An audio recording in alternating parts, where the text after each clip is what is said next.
What happened inside the tunnel changed him forever. It starts with first snow over the Cheat River, late November, year 2011. The kind of ash-colored flurry that only sticks where the mountain keeps its shade. Down in the cut, where an old railroad spur once ran through Brushy Mountain, there's a brick-lined tunnel that still breathes iron and limestone like it never retired. Locals know. Places like that are older than whatever story you brought with you. The man who walked in that night was 38-year-old Thayer Mott. 2 years home from a blistering overseas contract where dawn came with a buzzer and the heat tried to erase you daily.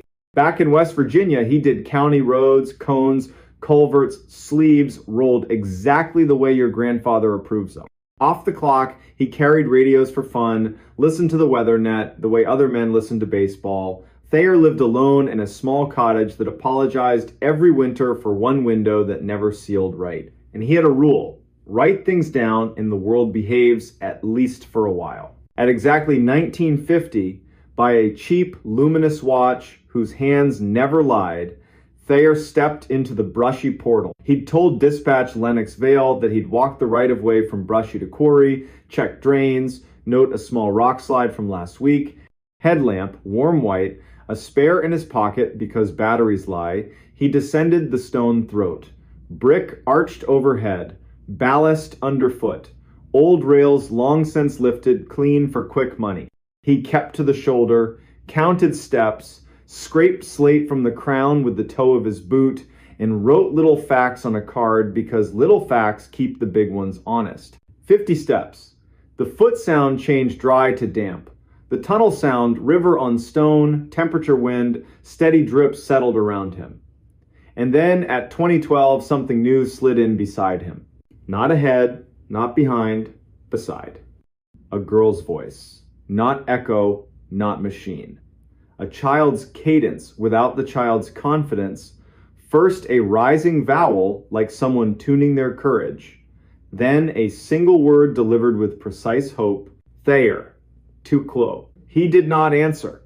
In Monongahela County, rule number 1 for deep places is simple. When the dark learns your proper name, do not answer. The voice tried again. Thayer. A tiny clatter shoe to bottle somewhere along the brick. A little grit slithered down the wall. Thayer laid his left palm flat to the tunnel to tell his nerves where his body ended, lifted his radio with his right, and went bureaucratic on purpose. County Mott, Brushy Tunnel, on foot, moving west. I have a voice event. Log it at 2012. I'm not answering. Continuing slow to center. Line of retreat established. Over. Lennox came back with the calm you hear from storm spotters who've seen it all. Copy voice event. Keep that lamp honest. And if the dark tries to be clever, you be boring back. Thayer moved 10 careful steps. The story he didn't request kept coming. The floor sagged, a half-inch subsurface water chewing quietly at the bed. The left wall had the tiniest bow. A weeping drain left a snail-clean stripe. He crouched, touched the wet, tasted iron and cold limestone, flagged it, kept going. The voice shadowed him, not obedient, but parallel. Third try, it used the weapon, it had his name, and then added a confession. Even worse in a tunnel. I followed the light and I can't find it now. The hiss after the last consonant, tears. He pictured a dozen real kids from a dozen real houses. He ignored every single picture. He reached the midpoint. Roof resonance turned musical, air more stone than river, that weird acoustic almost song round spaces get. He let the headlamp rest on his boots and counted his heart twice. That's when the tunnel itself changed its mind. A long, deep breath in the brick. A liquid rush underfoot like a drain clearing its throat after months. And from far ahead, one hollow knock as if wood tapped wood in a place with no wood. County, he said evenly. New sounds, water movement under bed. I don't love the word void, so I won't use it, but the floor is considering options. I'm heading quarry side and will hold. Over. 10 minutes into that retreat, the brick made a quiet, serious sound. Only people who've been around masonry hear. mortar unlatching. He shot the lamp up. A hair-fine seam ran lengthwise across the crown, like a hand-drawn horizon. He didn't run, he left. The daylight made the world small again. He sat on a frost-etched limestone chunk and breathed until gravity stopped arguing. He waited for backup. Sheriff Enoch Pyatt arrived ex-mine rescue, slow until work begins. Good lamp. Rope in a hasty coil. He listened without interruption, nodded once like the night had finally learned to tell its story right. They went in together. Pyatt pushed a broader beam holes live where danger sits. The seam was worse. 3 bricks down, the line dropped like a child slipping while holding hands. Then the voice returned. Not Thayer this time. One word that made both men remember there was a ridge above them and an even bigger sky above that. Daddy. Pyatt went to one knee, palm on brick, like you calm an old dog. He didn't answer the voice. He addressed the wall. We're not breaking you tonight. No names. We'll bring math, shoring, and bored people who'd rather argue football than be brave. A small clatter. 30 paces ahead, standing water, a foam cup with a crescent bite drifting, ripples walking out, dying polite. They backed. They called in 2 volunteers with timbers and wedges. Inside, they propped either side of the seam so Goodwood could talk to bad ideas. Denied, the voice grew patient in a nasty way, humming, please, measuring consciences, waiting for a slip. Pyatt looked at the crew, head out. To Thayer, your report will say we stayed for the welfare check, left for structural reasons. The other reason they didn't say, the seam and the voice had begun to sound like the same thing. The county fenced Brushy indefinitely, which translated means permanently. Teenagers found new holes. Grown men found other ways to leave their lives for an hour. Thayer went back to culverts and shoulders and the safe ache of good work. But the tunnel wasn't done with him. January brought gray armor to the river, wind to the sycamores, and a call from the county, meet Hobie Kress at the quarry side. Hobie was a snowshoe happy content guy who posted reverent videos in places that do not want influencers. He'd filmed himself stepping 5 feet inside the arch and dusting snow off his hat like he was blessing it. The county wanted a conversation, not cuffs. Against his will, Thayer liked Hobie. Clean cut, the smile of a man forgiven by the world for 30 years. Thayer said, the brick is tired, the river is mean, the air is not your friend. For once, Hobie listened. Then Hobie said something that wiped the smirk off. Fate. Thought I heard a kid in there. Thayer asked, what did she say? Hobie blinked, just my name. So Thayer started stopping by the portal after supper. Not to be a hero, to be a witness. Some nights need witnesses. Late February, year 2012. Thaw hit too fast. The valley filled with water's angry negotiations. 2 a.m. The volunteer chief blows the horn. Pyatt calls Thayer the kind of hour you don't justify your choice of company. At Brushy, the fence lay meek in briars. The tunnel exhaled a runner's breath. They set a line, moved to mark 3, and stopped, floor sound wrong. Pyatt's ankles, calibrated by years, said, Hollow wants a friend. Down tunnel, a light, not theirs. Clean, white, fresh batteries, eager to please. A man's voice, Mara, Mara, honey, answer me. Then the noise rescue people know in their bones. A foot into nothing, Scrabble. A half-swallowed curse because the man believed in God and wanted his attention, not anybody else's. Thayer dimmed, angled, reached, and caught Pyatt's sleeve not to yank, to warn bones. He projected county calm over a private prayer. Sir, stop. Aim your light at your boots. We're county. We're coming to you on a line. Don't step. Don't say her name again. The man froze like a new company rule just slid down from corporate.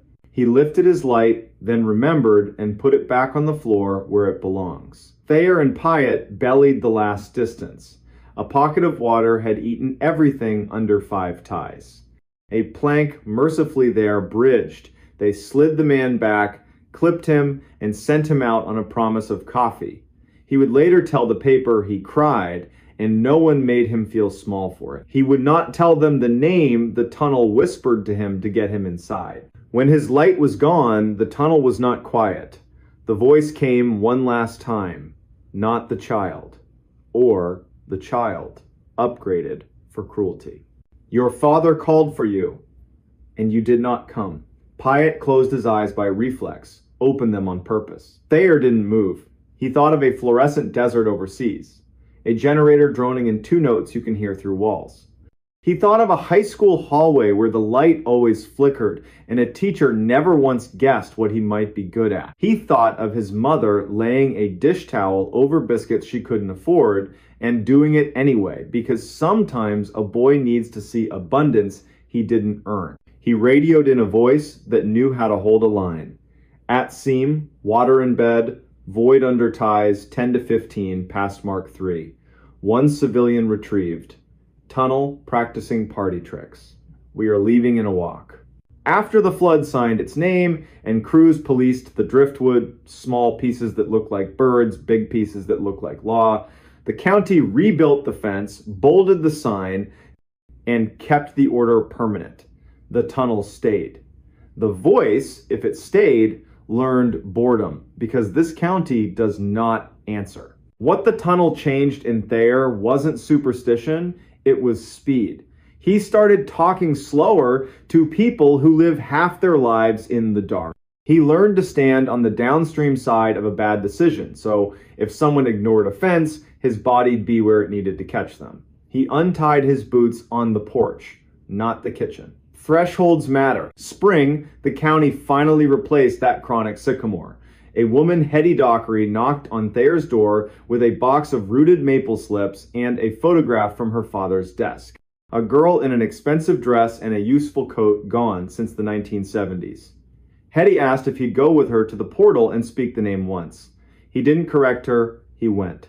She said the name. The tunnel gave back a sound like the end of a hymn key change. No organ. On the walk down, she stepped steadier than on the way up. Thayer married late. A nurse whose laugh lingers in rooms after the door shuts. They bought high ground, a porch that never needs apology, a basement that never needs courage. Some nights he writes 2 lines to keep the past small. The tunnel is still there, I am still here. In church, when a baby cries during a hymn, he doesn't wince. He lets the sound pass through like a storm already spent over another ridge. Ask him at the gas pump. No nonsense what the voice was. He'll give you the closest truth he owns. The dark repeats whatever it hears most. In a county that refuses to answer when a hole throws names at them, the dark learns boredom and moves on. He'll say it while checking tire pressure before driving out to a grumbling culvert. He'll be behind on sleep and alive. Teenagers will still swear Brushy has a ghost. Good. The night's big enough for practice. Daylight's big enough to remember a man went in, came back, and adjusted his life 1 click slower. Every November, first ash snow, clinging to Brushy's shoulder, Thayer pulls into the turnout, kills the engine, and listens. Sometimes nothing. Good. Sometimes river talking to stone. Better. Once in a while, a faint knock. Wood on wood, in a place with no wood. He does the thing that saved him in the tunnel and saves him in living rooms and hospital corridors where grief learns to smoke. He doesn't answer. He breathes. He makes the world small. He turns the key and drives to the next address, where a drain needs to remember what a drain is. What happened inside that tunnel did change him into the kind of man who practices slow, decent caution. Rope in the truck, second lamp in the pocket, habit of calling the county when a night grows teeth, and taped to the fridge, written in words, not numbers, a simple instruction for the people he loves on some future windy night when the siding is practicing scales. If you hear your name from a place that cannot love you, do not answer.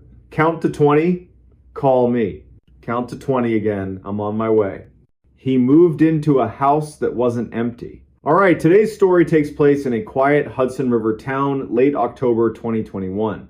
It starts like a normal move-in. It does not stay that way. Rowan Kell is 37, lean, practical, the kind of guy who has carried other people's boxes for years and finally gets to carry his own. He buys a tall, tired Victorian on Wemple Street Widow's Walk, slouching porch, stained glass over the stairs. On paper, the house has been empty for a season. Before that, a retired school librarian lived here. The listing says, charming details. It does not list the other detail. Listings never do. Night 1. The Hudson is dark as melted iron. A freight moans across the bridge. Leaves drag the gutters. Rowan backs a rental truck to the curb, sets a hand on the rail, and feels old paint give. Inside smells like dust and lemon oil. The floor has that note old houses sing when they map where feet prefer to travel. He makes a bed, sort of. Cooks eggs in his grandmother's pan, eats by the open kitchen door. To the west, wind chimes, arguing with themselves. To the east, a radio playing Old Soul so quietly it feels like someone pacing a kitchen. 11:48, he takes the trash to the alley, inhales the cold. A cat posts up at the fence like a bouncer. He laughs, goes in, deadbolt, chain, lights off except a small lamp in the front parlor. 12:17. From the kitchen, a drawer opens, wood on wood, soft, then closes. He's not asleep, he's in that new house mode where your brain catalogs every sound like pop quiz questions. The drawer again, same speed, same breath. A single spoon ticks the divider, like a hand lifted it, weighed it, set it back. Rowan breathes, runs the script. Houses settle, pipes rehearse, mice sound huge at night. He pads in on cold boards. Every drawer is flush.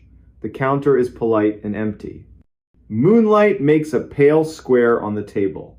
He opens the top drawer and shuts it, imitating the sound. Okay, brain, there you go.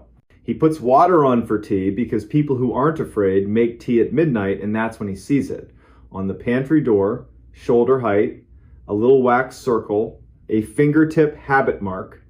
Years of touch, wiped and redrawn. Not fresh, not ancient, just used. Morning is chores, locks, heat, chimney. The locksmith, Nate, admires the old brass and swaps the cylinder. A neighbor shows up with a casserole wrapped in a cherry towel. Her name's Avril Peak. She bakes when weather thinks too hard. She mentions the librarian kept hours you could set a watch by and casually says, if the attic fusses after midnight, check radiators before raccoons. These old girls bang. After lunch, the house tells him a secret. In the coat closet, his elbow finds a seam. He presses. A narrow panel sighs open steep servant steps between pantry and the back corner upstairs. He shuts it, opens it again, because that's what you do when a wall suddenly becomes a door, and dusts the threshold to see if anything uses it later. That night, the river breathes colder. He writes a list at the kitchen table. 12:20. Toothbrush in his mouth. The dumbwaiter slides 2 inches and stops. Rope creaks, goes still. He watches the pantry door in the mirror until the fog clears. 1:44, he wakes to the smell of toast. The toaster is unplugged. He quietly laughs at himself and rolls over. Day 3. Riverwalk, hardware store, Goodwill drop. He returns at 4 and through the frosted front glass sees a shaped shoulder, hand step back. He enters slow. The air smells faintly of lilac drawer sachets. On the entry table, a small tissue bundle. Inside, a brass key, smooth as a worry stone, stamped with a single letter B and a scratched number 1. Not one of his. In the kitchen, a thin line of flour has moved, like a cup was set and lifted. A cup is clean, drying on the towel. In the pantry, the dumbwaiter rope quivers and stills. At the back stair threshold where he dusted, half-moon prints. Not boots, not bare, soft sole, small or careful. Rowan opens the closet panel and speaks into that narrow dark, calm. I own this house. I move slow. I don't throw people away. If you're real and you want to stay real, tell me your name. He hears a decision being made. A scuff at the top. A pause on the third tread. That small, quick run we all do to pretend we're not afraid. She appears on the last step. Late 50s, hair pinned, cardigan mended, with proud little stitches, wool socks in tired slippers. Her eyes scan, land on his, and choose honesty. I'm Imre Blakely. I looked after Miss Renner for a year and a half after the snow that broke her hip. I stayed after the service because the realtor kept telling me the date and I couldn't hear it. The pantry door knows me. The back stair knows me. I didn't mean to startle you. I made tea because a house should know the sound. Whatever speech Rowan thought he'd give, gone. He says the one true sentence he has. I wondered if the dumbwaiter was flirting with me. Imre almost smiles. The key? Service key, she says. Miss Renner gave it to me when the ramp went in. I hid it under the flour tin because I hide important things in unimportant places. You were at the river. I set it out when I heard you would fit your own name here. Rowan. That's a name that can learn a house. They move to the kitchen like two people agreeing not to break anything. In better light, he sees her cardigan buttons are all wrong sizes, her amber ring chipped smooth by years, and her hands jar-opening hands. She apologizes for the flour. She baked biscuits yesterday because the house woke up hungry. There are 3 in a tin, second shelf. She's not a thief. Then I owe you butter, he says, and the kettle, which has been placed cold on a burner out of habit, gets clicked on for real. Over tea, she gives him the owner's manual, no inspector rights, where radiators bang after rain, how the pantry hinge forgives more quickly if you hum, wax the dumbwaiter rope in November, scold it in July. The cellar light needs 2 breaths to remember it's a light. The center post should have been replaced 20 years ago. The house forgives it monthly. The drawer, top right, always slides back a spoon's width. Miss Renner kept a rubber band there because elastic keeps secrets better than a latch. The sound he heard was the spoon settling. The house was pointing at the elastic. Imre stands. I'm in your way. I meant to say goodbye and got embarrassed. I'll leave by the back stair. I'll leave the key. If the pipes talk too much, call. Rowan surprises them both. Stay for supper. Averill brought a casserole. I repay towns by eating what they hand me. They eat coats on because the heat schedule's still formal. Imre tells small, dignified stories. Miss Renner sang morning hymns without believing because habit and comfort share a coat. The back bedroom, under the little eave, wakes early on snow days. Whoever sleeps there will always beat the plow to the first cup. The cast iron sink has a comma-shaped chip, permission to keep going when a sentence seems finished. Before she leaves, Imre asks for a plain blessing. Not church, just something to keep people from sharpening themselves on the wrong edges. She closes her eyes, breathes once, and says to the floorboards, "We will act like neighbors, even when we don't believe in that word. We will be dull when the house asks us to be dull. We will answer with our bodies only when we are sure our names will be kept. We will not talk to empty rooms about the wrong things, not after dark." The panel closes on her shoulder. The quiet that follows feels chosen, not imposed. Rowan drops the service key in a little dish by the door. Tools like to know where they live. Weeks pass. He learns the wall of stained glass catches fire at a certain hour. He files a note with the county to acknowledge the back stair and the title. Some arrangements need paper when a house changes names. He returns Averill's towel with a loaf of something he hopes counts as baking. Sometimes he finds signs of Imre that aren't mistakes. A box of matches where there weren't any, a clean cloth folded where he'd left a crumpled one, a tidy list on the underside of a pantry shelf, wax rope, check lint trap, tuck draft snake.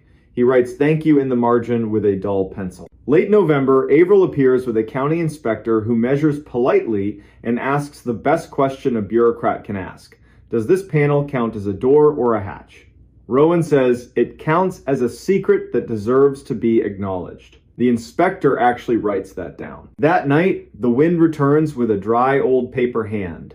Far on the river, a horn pulls a long, low goodbye that never is. At 1:44 in the Eve bedroom, Rowan wakes and listens. Radiator tap, dumbwaiter's shy inch, the spoon's little settle, a jar lid pop like someone forgot to loosen it. He smiles into the dark and whispers the rule he's learned here. Not answering. Not tonight. In December, the first snow is generous. Rowan learns to broom the steps like porchmen do, always pushing to the same drift, so it learns its place. Imri leaves a cream card with her new address.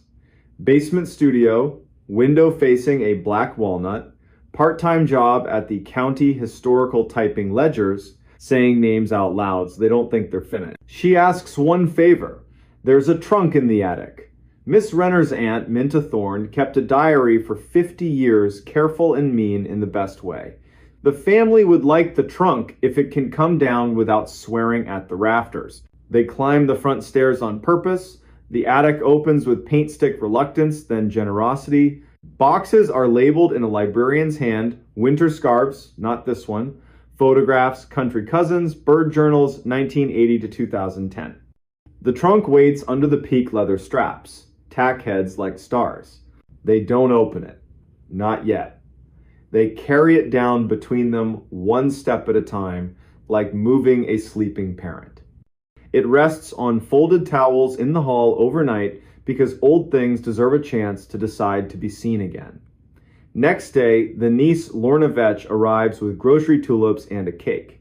In the parlor light, they lift out muslin-wrapped books, a cloth bag of buttons, a county fair postcard for a totally average pie that still won a ribbon, a small silver bell on frayed red ribbon, and 3 glass marbles that for no reason never lost their shine. They leave the bell and the marbles. The books go with Lorna. She cries. No one apologizes. Imri thanks the air and without looking at Rowan, squeezes his forearm. This house could have eaten the trunk. You didn't let it. The town weaves itself in. Lux Odea, the sash guy, fixes a window in exchange for shelves and a long story about a boat. Avril brings a pie when the weatherman says icy mix. Sometimes Imri knocks at the front, sometimes she ghosts the back stair. Either way, she says hello like joining a sentence, not starting one. January. A title office woman arrives, shivering with a folder. We're filing a small correction. Our system dislikes a door inside a closet. We're trying to teach it manners. She looks past him once, homesick, and says, My mother used to tell me, the walls aren't thin, honey. The walls listen. Be boring on purpose. See how long the trouble lasts. By March, the house is ordinary, which, if you've ever lived with an old place, means dear. At 1:44, the kitchen makes the spoon sound and then doesn't. He doesn't get up. He thinks about that first night and his urgent need to explain things. He thinks about the word empty and realizes it's never been fair to rooms or to people. He thinks about the service key in its dish, the wax circle on the pantry door, the trunk asleep in another house now, and the sentence that has started living under his tongue, we are boring on purpose when the house asks us to be. Spring loosens the river's shoulder, sycamores light up pale green, windows remember they have hinges. On a Saturday in late April, he hosts a small dinner. Avril, Lux, Imri, Lorna. The stained glass holds a sunbeam like a jewel you don't have to own to admire. They eat food that doesn't try too hard. Say names. Avoid lazy. How's work? When the dumbwaiter creaks, everyone notices and then lets it be. That's what families do for the oldest relative in the room. Night falls. Dishes done. Leftovers sent home. Rowan stands in the hall, touches the pantry with the back of his fingers. The wax circle is nearly rubbed away, worn down by his own small reverence. He clicks the chain, turns the deadbolt, sets the kettle just to tell the house what time it is. From the back stair, a single tread answers. Not a knock, not a warning, just wood on wood. Patience. A place teaching a person to hear the difference. Rowan doesn't ask who. He doesn't answer. He folds the cherry print towel and tucks it in the drawer where Elastic lives. He breathes in, breathes out. The night listens back, and it does not feel empty at all. The door in his basement wasn't there yesterday. Late October, year 2018, West 73rd Street was getting shoved around by that lake wind, long, hard gusts that make whole blocks clench their teeth. Rain ticked the gutters like pinball. Inside a brick duplex that still smelled like plaster dust and stubborn varnish, a 37-year-old hospital electrician named Callum Brenner was doing what he did most nights. Fixing his future with his hands so his head didn't wander. Callum had bought the place in June, ripped up carpet in July, learned the patience of plaster in August. By September, he could ID every pipe by sound. The furnace, original to that era when guys wore hats to breakfast, cleared its throat every evening like an old smoker, then usually behaved. Widowed at 33 by a soft word doctors hate, Callum had decided you can outwork the long hours if you give them a job. His job was this house. A blue notebook on the kitchen counter held the list. Beside it sat a chipped ham radio mug, Coil Me Maybe, that he pretended not to like. He'd been in the basement 100 times. It was a good basement by neighborhood standards. Poured walls, old coal chutes, mortared shut in the 1960s. Work sink with a stain shaped exactly like Michigan. 2 doors down there, one cream painted into a porch cubby full of sleeping paint cans, the other a janky plank into a crawl space where the October Mice Union held meetings. He knew both. He'd made peace with both. He had not met the third. At 21:42, after losing an argument with a breaker and eating dinner like a raccoon at the counter, he headed down to relight the pilot.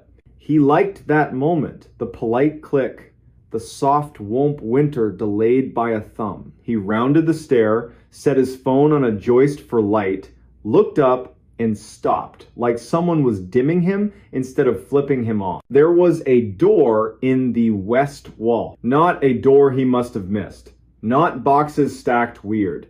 He'd scrubbed that concrete in August with vinegar and a bad attitude. It had been wall. Now, it was a door, same indifferent cream as the other trim mortise latch, casing with the exact roller lint pimples from some distracted owner 3 tenants back. A strip of blue tape was slapped across the brass like a utility tag. It even crunched under his knuckle when he knocked neither hollow nor solid. A hotel of a sound, Callum said it out loud. Because good rooms appreciate honesty. That was not there yesterday. The furnace clicked, caught, and steadied as if proposing a trade. You let me keep one mystery, I'll give you heat. He stared at the tape. It said utility in tiny letters and a number no department in Cleveland uses. Upstairs, he wrote it in the blue book. Wednesday, late October, year 2018, new door, west wall, basement. He made coffee he didn't want. Then he called the one neighbor who knows the right nouns for the wrong problems. Genevieve Trask had worked 30 years in the bus yard parts department. Even her dog, Primitive Pete, followed house rules like a union contract. She'd been on West 73rd since the streetlights still rang like bells when they got swapped to sodium. Callum asked if she'd come tell him whether he'd just lost a fight with his eyes. My pleasure, she said, like someone who's risen for worse. They went down. Jen stood, silent, 10 seconds flat. Then, measuring flour careful. That was not there yesterday. Primitive Pete sat, lifted a paw, set it down. The blue tape didn't peel when Jen tested it. The brass under it was guilty clean, like it had been avoiding hands for months. She put her ear to the wood, jaw loose like a piano tuner. The worst kind of quiet, she said at last. Not a human, not a machine. Something that learned to be polite, living next to both. They left it shut, played a hand of gin upstairs. Jen insisted on losing gracefully. Callum walked her to the gate, watched Pete joy inventory the night, and because tongues check, bad teeth went down for one more look. The thing stayed a thing. In the morning, he called the utility mark line, contract inspections. They'd swing by Thursday unless the wind ate their schedule. and Otho Dwyer, night maintenance at the hospital. Collector of left-handed screwdrivers, saint of simple machines. Otho showed at 1910 carrying a case that looked like it should say violin and didn't. Scope camera. He slid the head between casing and wall, the screen coughed up gray concrete, then darkness with the smoothness of air and the meanness of a throat. Some jokes take too much setup, Otho murmured, brushing the tape with the back of a finger. Tastes like municipal lie. They didn't open it. Otho poured exactly one finger of rye and told the story of an elevator that grew a sense of humor in a humorless building. He left the scope. Callum slept on the sofa because the living room had windows and the basement didn't. He dreamed of blue tape, a polite click, and a nurse's voice saying, "Not yet." Thursday, 14/27. Voicemail from inspections diverted to a sinkhole at Denison. Second voicemail from an unknown number, just silence that didn't know how to hold its breath. Then a whisper from very far down a hall, "Don't come down while the light is wrong." He went home anyway. Top of the stairs, he made the announcement men only make to empty rooms. If you're human, show me your shoes. If you're not, invitation rescinded. The furnace behaved. The sump pump cleared its throat. He set a carpenter's lamp on the floor to make a small, honest city of light, and with a stub of chalk he drew a line along the bottom of the door. If you can't make sense, you can measure. He knocked once. The sound came back too soft. He pressed his palm to the panel, neither warm nor cold. It felt like skin in a room that doesn't want you to cry. "I don't believe in you enough to be afraid," he said, on purpose lying. Houses respect effort. He turned to leave. On the far side, something trailed a fingertip down the wood from above the latch to below it, very slow, like it was teaching itself grain. He didn't move. The chalk line held. He said his wife's name once, softly, a key to a true door. Friday, 21/15, he and Jen stood there again. Primitive Pete approved the dryer. The tape had a new diagonal crease, like a latch lifted, then politely reset. Jen hovered her hand over it like a candle. "You are not the first house on this block to breathe into the wrong room," she said. In 2006, during the epic flood, the city dug out the storm line in the alley and found an old brick run, Prohibition beer, and better stories. They sealed what they could see. They did not seal what refused to admit wanting sealing. "That's where the undertalk lives," she said. "Not your house's fault it learned the language. Not yours for hearing it. We lean a chair and don't make introductions." "Be here at 10 with coffee and a man who likes rules," Callum said. She brought the sheriff. Sheriff Whitaker looked like he still hauled hay for friends. Face built for learning the same story from both sides and deciding where mercy fits. He listened to Callum, to Gen, to Pete, who sneezed once, officially endorsing the facts. Whitaker pressed his ear to the panel, knocked a pattern. Too slow, pause. Two no one uses unless they suspect a test. The door answered, one slow, three quick like it understood and preferred to show off. "We're going to treat this like a person who talks too much and too sweet to a child," Whitaker said. No drama. "We don't answer. We call boring people with rope courtesy over magic." At 10:50, Building Inspector Ninette Polk arrived, clipboard, caution tape, and two public works guys who dig with shovels and silent. She measured, tapped the concrete with a screwdriver. Jaw loose, head cocked. "Double wall," she said. "Face wall. Behind it, not wall. Behind that, not our business yet. The plan, open the outside from the alley, look at it like breakfast. If breakfast looks like sin, you eat elsewhere." By noon, the alley had a careful hole. Brick, then more brick, then a slump of coal pretending it wasn't old. Ninette rolled her light into the throat beam, sliding along clay to a small cleared space. A tin cup, a folded blanket whose corners remembered hands, a stone pile with soot above it, a fire where fire made no sense. "We've had squatters," she said. "We've had people who didn't choose to be squatters, and we've had tunnels that confuse maps. This is a little of everything." Whitaker braced a gloved hand on the edge, leaned without betting his weight on anything foolish. At dusk we come with 2 more bodies and a rope round my waist. We stand in your west room and say hello in a voice that can't hurt anyone. He took his pen and signed the blue tape, 10:16 on a Saturday. No underline, no smiley. Dusk. The wind inhaled and held. 3 across at the bottom of the stairs. The house delivered 1 timid knock, then, like it decided it needed a new tactic, went silent. Whitaker tied his rope to an old ceiling ring, laundry duty in another life, double knotted. He laid his palm on the tape, talked to the house like a dog flirting with a bad idea. We are not setting our tongues on this latch tonight. They moved the chair, lifted the latch without breaking the tape. The door opened a finger's width on its own resistance. Air came through at the temperature of old apology, coal, and long rain. His shoulder light showed a low brick run, 4 courses high, then a gap all along the top like the mason knew better and got paid by a man who didn't. In the dust beyond, 4 finger marks, evenly spaced. Someone who'd learned to count to 4 and wanted company, and a 5th, shorter one like a tired heart. Whitaker didn't step through. He bent, lowered his head, and said a name to no one, like a midwife teaching an empty room the word it's waiting for. Is anyone here who can stand the sound of their own name? 20 heartbeats, then a cough from the corridor, not brave, not sick, small on purpose. A voice, careful, like someone who only wants to borrow the part of the law that cares more about living than rules. I am hungry. Come into the light then, Whitaker said, measured. No names, no introductions to the dark. A face glanced into the cone, then jerked out. Quick. Private decision. The figure didn't cross. Do you have a sandwich? They asked. Jen started to answer. Whitaker lifted a hand. The room obeyed. We have a sandwich. You may have it on this side. He set it on the brick, stepped back a generous pace. A thin hand took it. Gratitude made of bread and shame filled the small room. I didn't steal the ring, the voice said.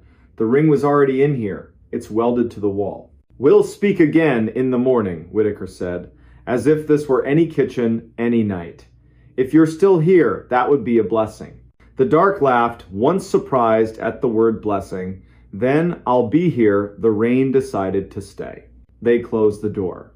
No chair. Sometimes chairs are theater when you need policy. Sleep came in the way it does when a house tries to grow a new tongue.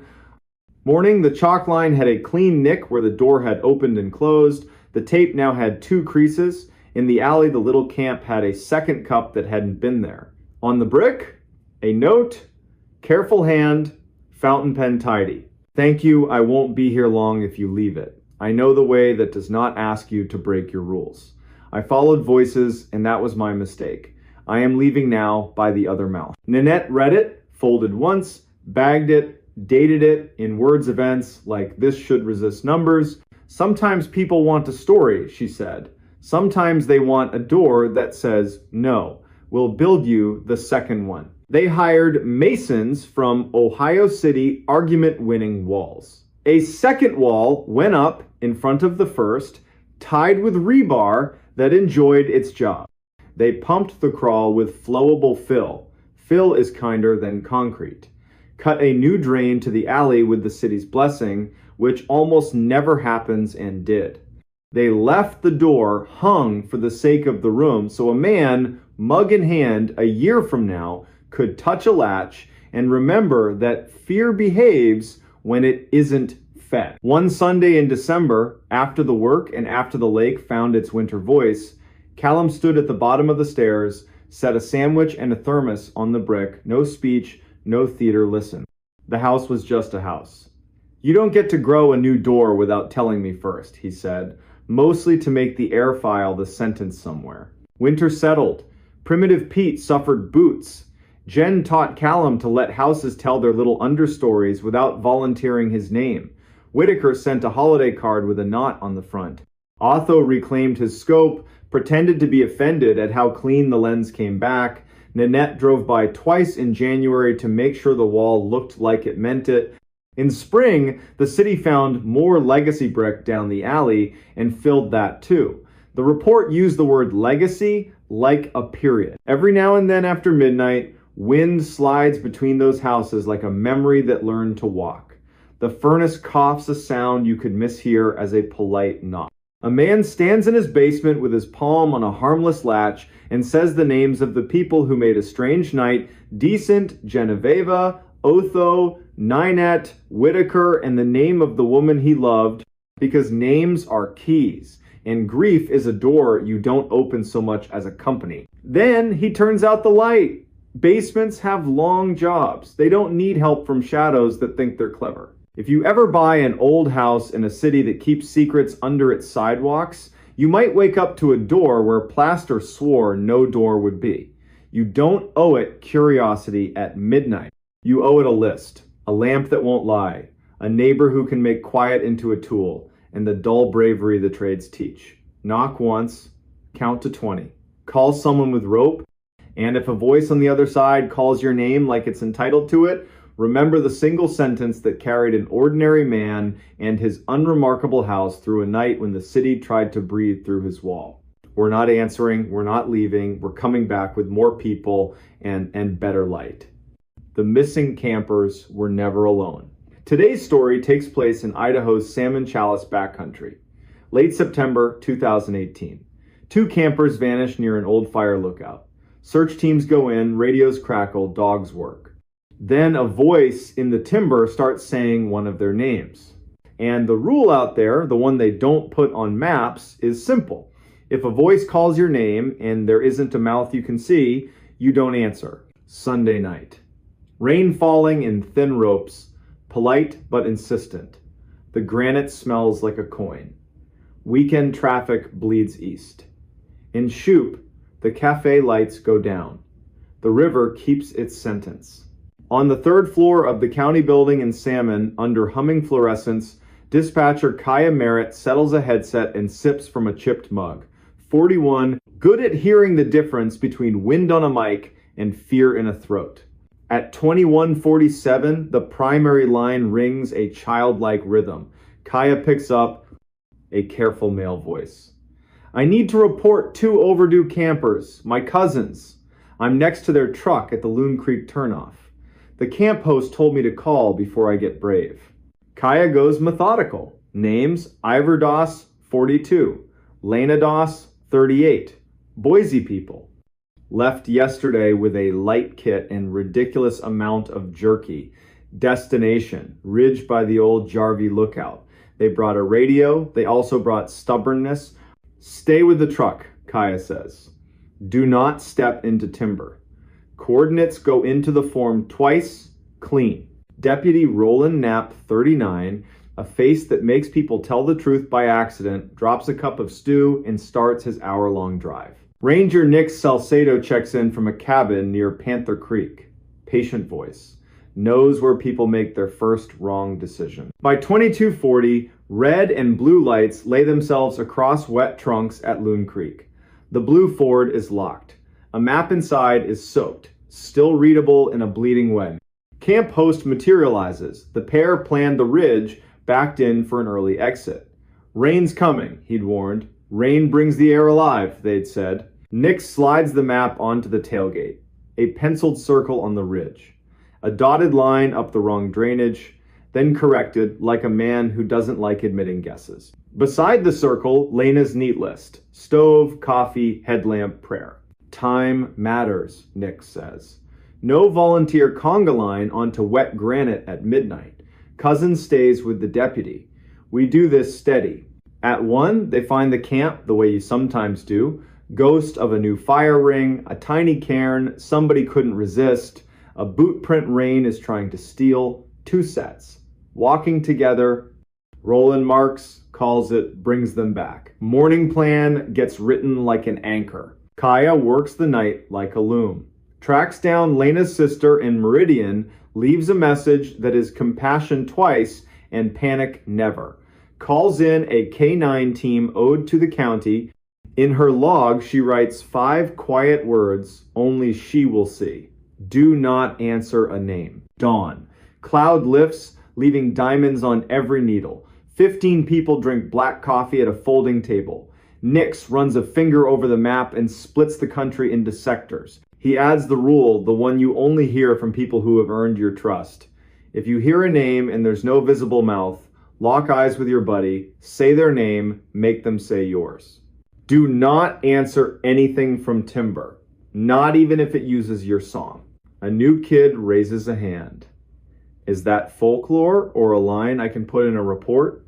It's how you get home for lunch, Nix says. Teams move out with that respectful, quiet September pines demand. Dogs in bright vests quarter the slope. One line takes the spine, another slides into a black burn, snags like busted metronomes. Thayer, the cousin who made the call, walks with Deputy Knapp, not because he should, but because men who wait at trucks break in slow ways. At 9:19, a dog gives a small bark. I found your idea, not yet your person. Handler Ione Taggart slips among ferns and retrieves a rolled shirt under a low lodgepole limb. Damp collar. Tiny stitched L. Bag. Tag. Ritual keeps hearts from shouting. 10:52. A voice calls a name, thin through timber, left of the draw, where a baby creek is deciding what to be. Lena. 2 syllables shaped like someone speaking into a scarf. Sounds like Ivor. Except Ivor's voice usually laughs at the edges. This one doesn't. It says her name and waits like a bridge. Nix lifts a hand. Heads swivel. Everyone refines a face. Thayer. Thayer. Roland. The voice tries again. Help. A dog bristles, then thinks better of it. Wind turns the voice into a trick. Now above, now behind, now whispering from the leaves at their boots. Lena. Roland plants a ribbon and a thyme on a larch and draws an arrow fatter than the rest. We don't answer, he says, calm enough to steady the world. We mark and move. By noon, sun saws through the cloud and turns steam into foxfire. Teams reset. Dogs drink in wide licks. The medic truck ladles sugar into paper cups. Kaya slides each bead of the day onto a string, times, places, and a line that means more than the paper can hold. Voice saying, Lena. No face. Afternoon, a different kind of luck. Farspur team finds a neat cone stacked beside a rock scratch. Lena, her sister will later say, loves to arrange things. The cones point toward a cleft the map calls nothing. Old guys at the cafe used to call it buzzard slot. At 16:31, they find Ivor. He's on his back, one leg crooked the wrong way, eyes open to the sky like he's willing to believe in it. Lips split white with thirst. He makes a sound that's half apology, half joy. We stayed on the spine, dropped too fast, rain shoved us into a bad shelter. We heard the lookout radio from the valley, the weather loop, thought it was a truck, followed it, found no truck. Then we heard Lena's name, my voice saying it, but not mine. I didn't answer. That's why I'm still here. Where's Lena? Nix asks from the edge of the circle. Went to water, said she'd follow a trail of tin cans and bad jokes back to me. Left a cone pile every 30 steps. Then the voice said my name, like her mouth. I said hers once, too soft for the trees to catch.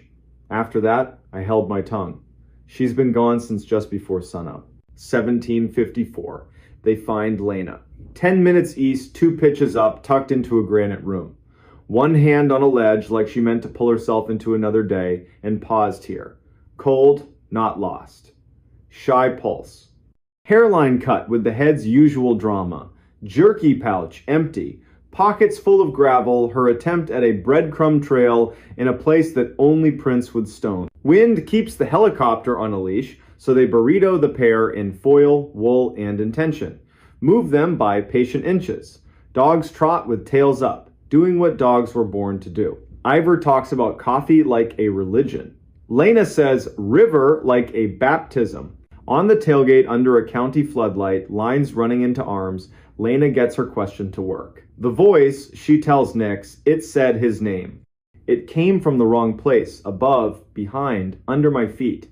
I didn't answer. I counted to 50, then 50 again. Sat on my hands so they wouldn't lift like a trained dog. I just repeated your rule. Find a face. Say a name you can see.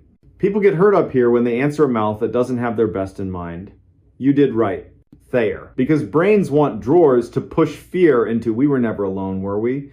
Lena gives a small, tilted smile. That's mountains for you. You're with wind. With water. With old decisions other people made and left hanging in the trees. We borrowed theirs. Wind behaves. Helicopter drops in.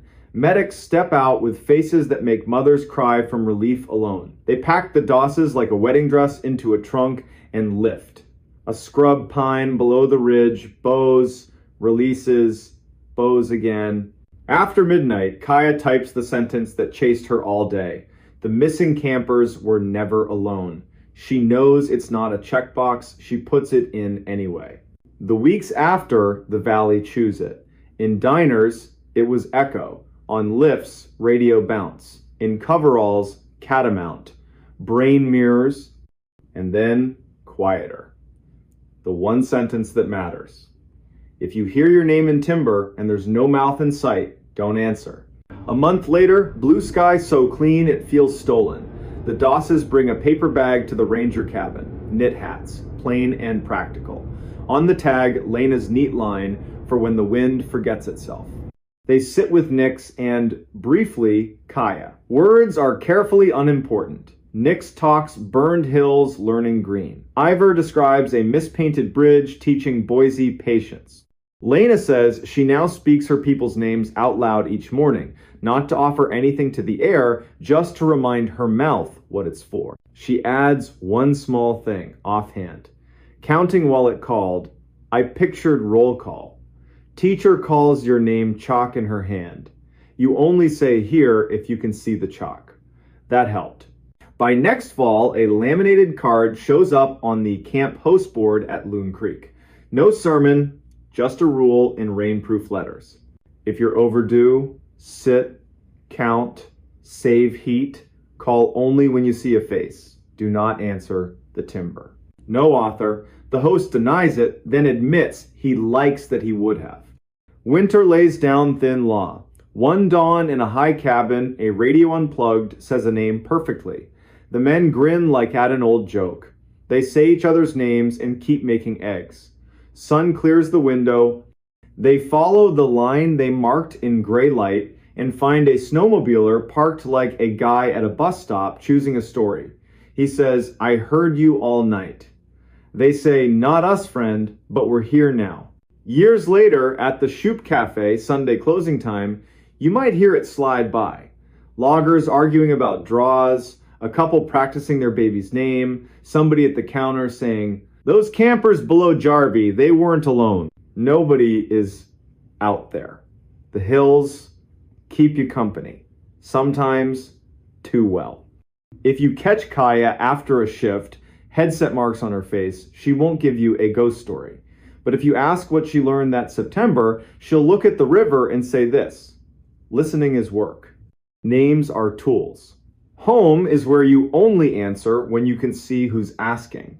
A town can hold itself together with a quiet rule repeated by people not interested in drama. She might even add, very soft, that the missing campers were never alone, and neither are you, if your hands stay steady and your mouth remembers when to keep its strength. Then she'll tip well, step into a night that smells like pine and iron and rain, and head home where a clock mutters forward, a radio sleeps politely, and the mountains lean in, listening like they always do. She answered the wrong knock at midnight. In the winter of 2018, the town of Bethel, Maine, wore its silence like armor. Tuesday night, late January. New snow laid out in neat ribs along every curb where the plows had already passed. Porch lights glowed the color of weak tea. From the river came a long inhale that never quite exhaled. Inside a narrow blue house on Vernon Street, a lamp threw a warm circle across a kitchen table. A single watch ticked on a hook by the pantry, steady, polite, unhurried. The owner, Corinne Moreau, stood in wool socks, rinsing the last coffee cup from the adult class she taught on keeping family histories. It was the kind of work that lets a person listen more than talk, and she loved it for that. Her red knit cap sat low, her cheeks were still wind bright from the walk home. A heavy parka steamed on a folding chair. On the back step, a milk crate of sand and a shovel, small rituals for a long season. Around midnight, the blue house settled one tiny creak, a reminder that wood remembers weather. Somewhere, far off, a train laid down two thin notes. Corinne turned off the sink, reached for the lamp chain, and then it happened. 3 knuckles touched the front door. Not a pound, not frantic. 3 light, even taps, the kind you give a house when you believe it's already awake. Corinne blinked. Midnight visitors belonged to July porches and borrowed sugar, not a January freeze where even the dogs had the good sense to stay in. She listened. The house leaned with her. 3 more taps, identically spaced, like a metronome living inside whoever stood outside. She took unhurried steps through the dining room, past a braided rug, a shelf of old mill photos, a jar of leftover fir boughs. She stopped 3 feet from the door. Bethel is the sort of town where you can identify a neighbor by the shape of their boot prints. She hadn't heard any prints come up the wooden stairs, but new snow swallows a lot of sins. She set a hand on the chain. "Yes?" she called level. "Who's there?" A pause long enough to count to 4.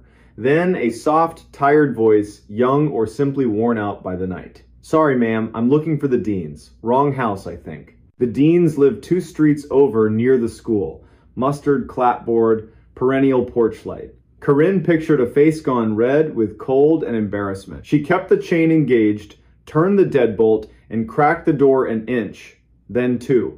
Cold came in like a hand. No one stood there. In the pale coin of her porch light, empty boards, black wet seams where snow was melting on the rail, the faint hiss of flakes falling without wind. The street lay smooth and unwalked, a quilt. She lifted her eyes. Nothing moved. "Hello," she said. "I heard you. I can help you find the Deans." Silence. Something in her, something practical and sharp, disliked the game.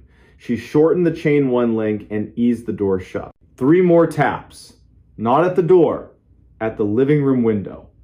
Light, quick, like a sparrow asking to be let in. Corinne pivoted, left the front door on its chain, crossed to the dark window, and clicked on the lamp. In the glass, she saw her own reflection, cap low, mouth set. Outside, a blank yard, lilac bushes and white shoulders, no prints pushing toward the house. Behind her, the chain made a tiny metallic sigh, as if the door had settled. Corinne wasn't a fearful woman, she was a list maker. Lists fix chaos. If there's a problem in Bethel, somebody has a phone number for it. She reached for her mobile, found it under a magazine, and let the screen light her cheek. She considered reasons. A teen dare, a drunk apology, a stranger embarrassed to need help. She flipped the light to flashlight and went back to the door to test the chain. On the second link, the metal popped a bright tiny snap, a necklace breaking. The door opened another inch, not because she pulled, but because the swollen jam had been waiting for permission. Colder air slid inside. The porch looked like static. No silhouette, no shadow, just stillness. The unnerving kind you feel when a familiar room has been ever so slightly rearranged. Stop, she told herself. The door, the night. She closed it, reset what was left of the chain, threw the deadbolt, and put a palm flat on the wood. Out loud. For her own nervous system, she took inventory. Door shut, chain up, deadbolt engaged. I'm inside. Snow on the porch. No footprints. It's after midnight. I'm calling non-emergency now. Rilla at the sheriff's office answered with a flannel voice. Corinne summarized, 3 knocks, wrong name, empty porch, window taps. Rilla took the address, promised a deputy after helping a stranded car on Greenwood Road, and asked if Corinne was alone. Yes. Then, do not open again for anyone you can't see and greet through glass. Understood, Corinne said, and said Rilla's name back to her, because names make long nights shorter. She switched off the hall light and watched her street from the living room window. Across the way, the blue house was dark. Miss Doyen had gone to Lewiston for the week. A camper sagged under a tarp. Farther down, the broker's wire reindeer still stood in their thin fur coats. Snow hushed everything. The heater sighed and fell silent. Shadows stretched, then tightened. Her reflection in the window became a stranger standing too close. She looked at the doormat, no melt. The rail, no hand. A soft shuffle at the back door. She didn't flinch. She moved by plan. The back door had a small square of frosted glass. Anyone became a blur behind it. Corinne set her fingertips on the wood. "Deputy?" she called, letting the word do some work. "If that's you, please speak." The shuffle paused, then nudged left, where the sand crate Saturday. Plastic tapped softly, like a toe on a toy. Fox? Curious neighbor? Someone deciding whether to be decent? A thin snake of cold slid under the gap and wrapped her ankles. She saw herself, from above, a woman in wool socks coaxing her house into staying brave. "Please," a voice said, but not from outside, from the dark phone in her hand, a live line hollowness. "Please, can you help me? Wrong house. Wrong number. I have the wrong number." She woke the screen. No incoming call, only her outgoing to the sheriff. She set the phone on the counter like it was an egg she didn't want to crack and realized her mouth had gone dry. A glass of water steadied her hands. Her teeth clicked the rim. Small, human, ordinary. The back door knocked again. Not gentle now. 3 careful, even raps with weight behind them. The doorknob twitched, tested, stopped. Headlights washed Vernon Street with white bars. A cruiser idled. A brown-jacketed shape stepped into her porch light and raised a hand. Corinne's whole body let go. Deputy K. Bourdain, tired, decent, stood in snow-dusted eyebrows and a hat that had seen winters before this one. "Evening, ma'am. You called about a knock?" She told it straight. The taps. The wrong name. The empty porch. The window. The back door. The voice on a silent phone. He didn't smirk. He did the quiet arithmetic of a person paid to stand between strangers and the night. He asked to walk the perimeter. She waved him on. His beam skimmed low, the way you do when you care about tracks more than drama, he murmured to his radio. When he came back, cuffs whitened. He shook his head once. "Not a print," he said. "Doormat stone cold. New powder should have told on anyone coming up your steps. If they were here, they were careful or weightless." It read like a joke. It didn't feel like one. He thumbed the snap chain like a jeweler. Old metal. January is mean to things that work hard. He left a card. "If it happens again, call. Don't open. Even if it says my name, if it knows my name, call twice." He drove off with the small promises that keep small towns upright. Corinne reset the door, stood by the window until the glass grew warm under the lamp, placed the broken link on the table, and said the deputy's name out loud. Kellen Bourdain. The pantry watch ticked once in agreement. Sleep didn't come. She didn't insist. She dozed, sitting up in her grandmother's chair, to the heater's patient cycle and the sibilant peace of falling snow. Morning arrived honest. Plows took back the street with orange mouths. Coffee turned the world 1 degree kinder. Corinne ordered a new chain and deadbolt. The hardware owner offered to drop them by just to have something to do. By lunch, the bright brass was installed and the house breathed easier. By late morning, she'd nearly filed the whole thing under odd but survivable. She phoned the Deans, no midnight wanderer. She checked on Mr. Bix, his porch light would stay on. The librarian, honor Bly friend, former student, stopped by with a scarf over her mouth. Rilla says your house tried on a ghost. A generous word for a good knock, Corinne said, making tea. When she mentioned the voice through a dark phone, Honor's hand went to her own pocket. My Aunt Reba got a call during the 2009 storm, Honor said, from my uncle's number. He was on the couch next to her. No sound. Then a voice used her name like it had a library card. She set the phone down and said my uncle's name twice. The voice said, no, like it was correcting her. Did she believe it? I believed the way she sounded when she finished, like she'd passed a test she never agreed to take. They made a plan. Supper at Honors above the library, cards, easy conversation. At 3:40, the hardware man fit the new chain, talking loudly and cheerfully about a raccoon that learned to knock with a spoon. Corinne dropped the broken link into her desk.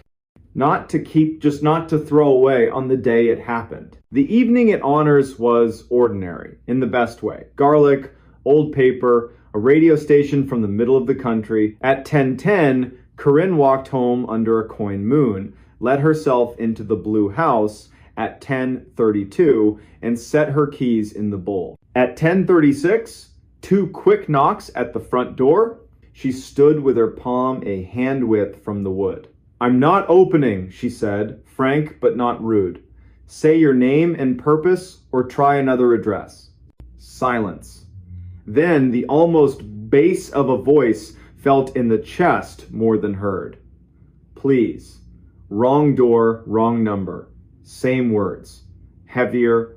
She killed the lamp, let the room go, exterior, scanned the street. Plenty of prints now from a day of living, but none fresh to her steps. The kettle clicked on the stove. The ordinary arrived right on time.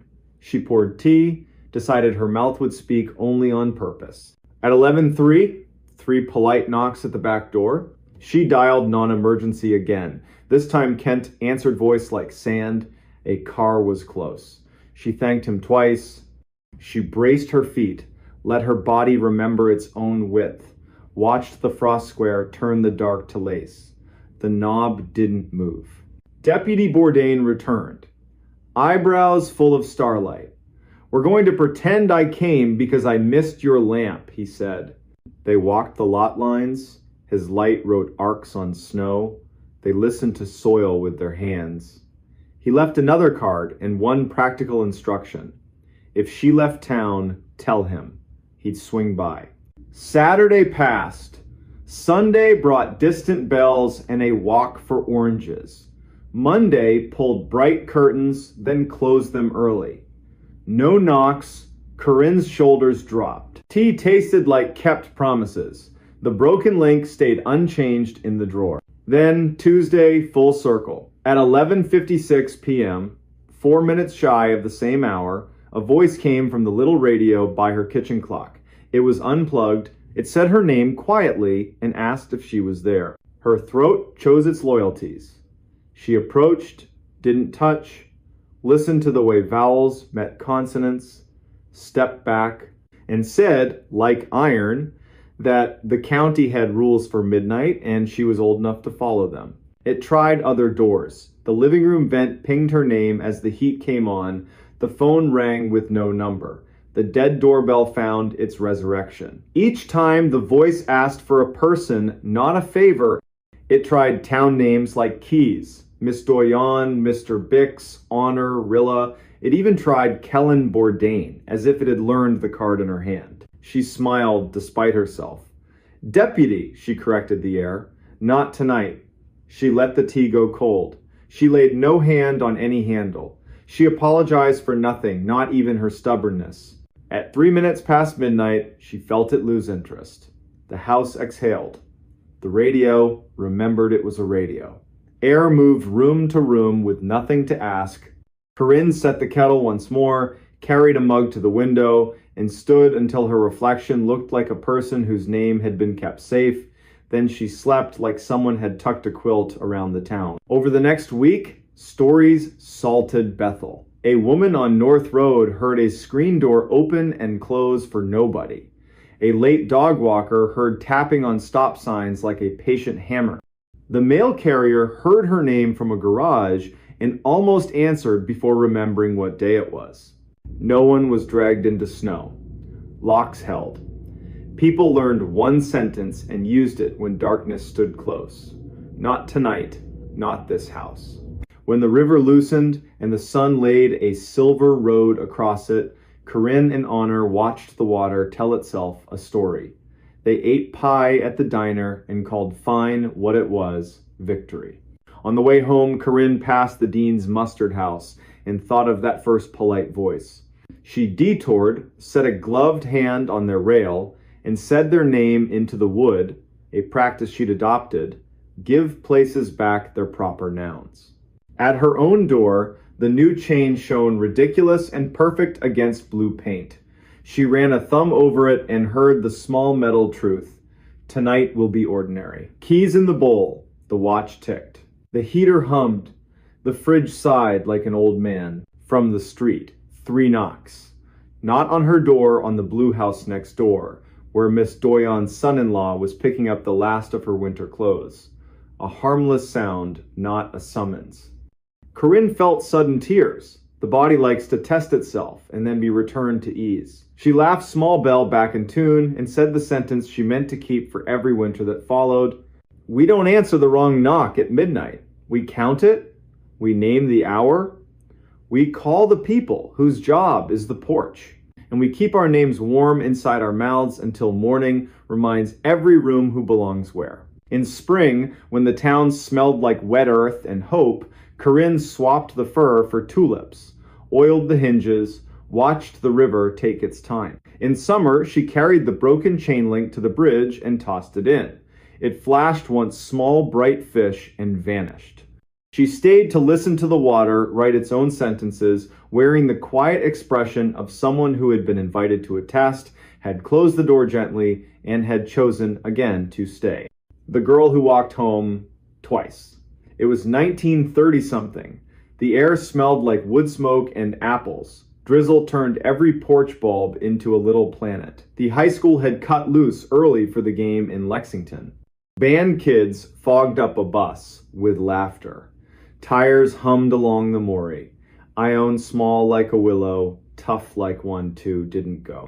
She'd promised her mother Yara she'd be through the door by 2000, no later. The mountain shadow drags night down early in Rockbridge County. Everyone knows that. Pea coat from a thrift store, one button that didn't match, scarf a shade that couldn't pick a side between green and blue, hand knit by her aunt. Everyone knew Ione.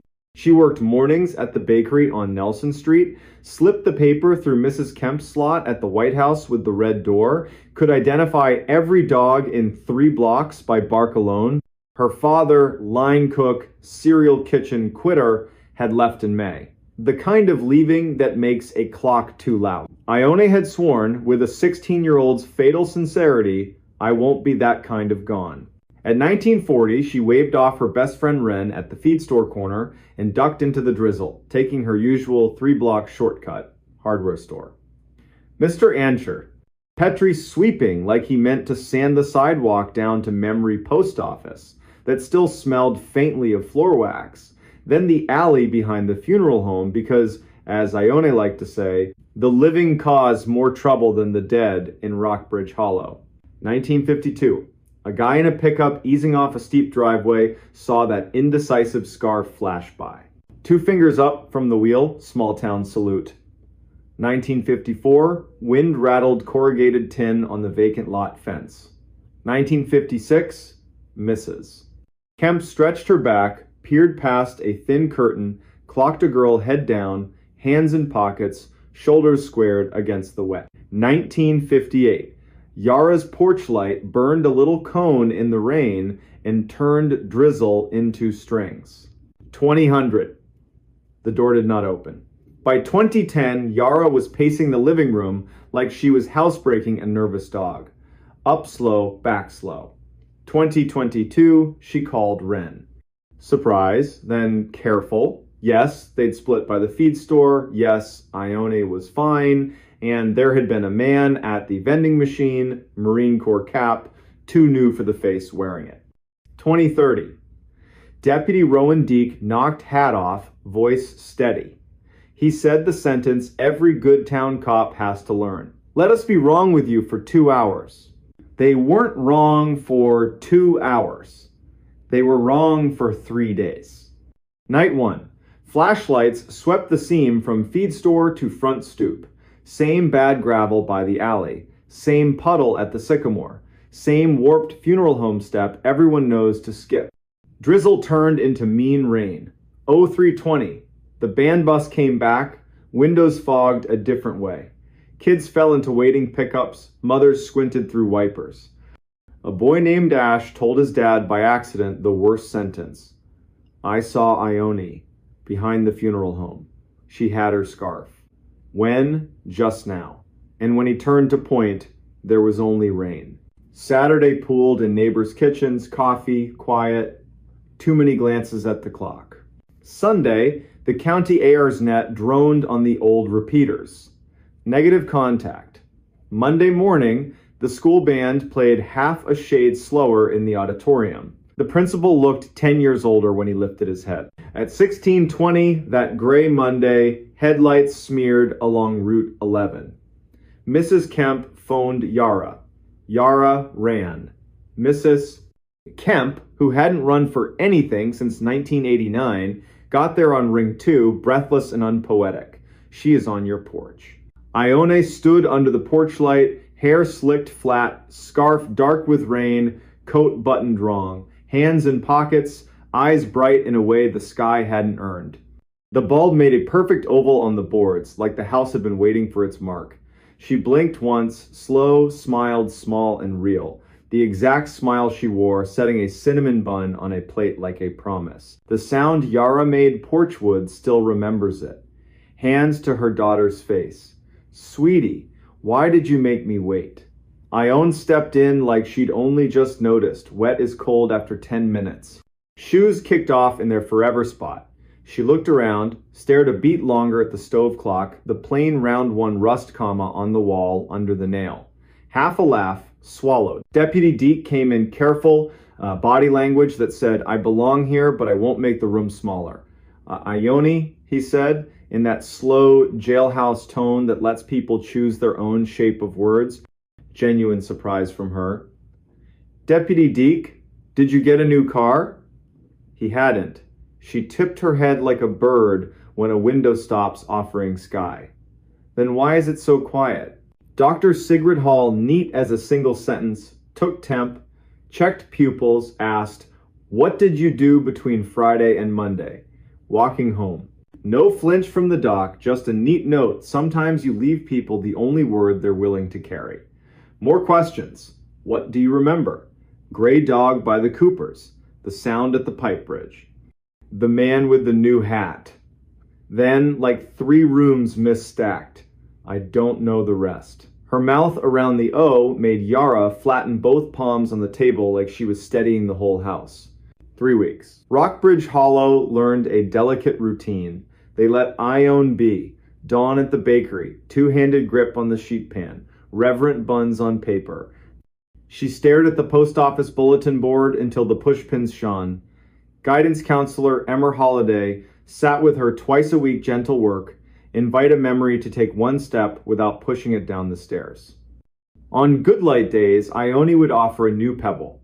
The river slapping the old mill race concrete. A walnut leaf rafting a puddle. Someone saying her name like a question, and she not turning her head. December showed up in one unsentimental dump of snow and refused to leave. Yara learned to sleep an hour at a time. The wood stove learned the new schedule without judgment.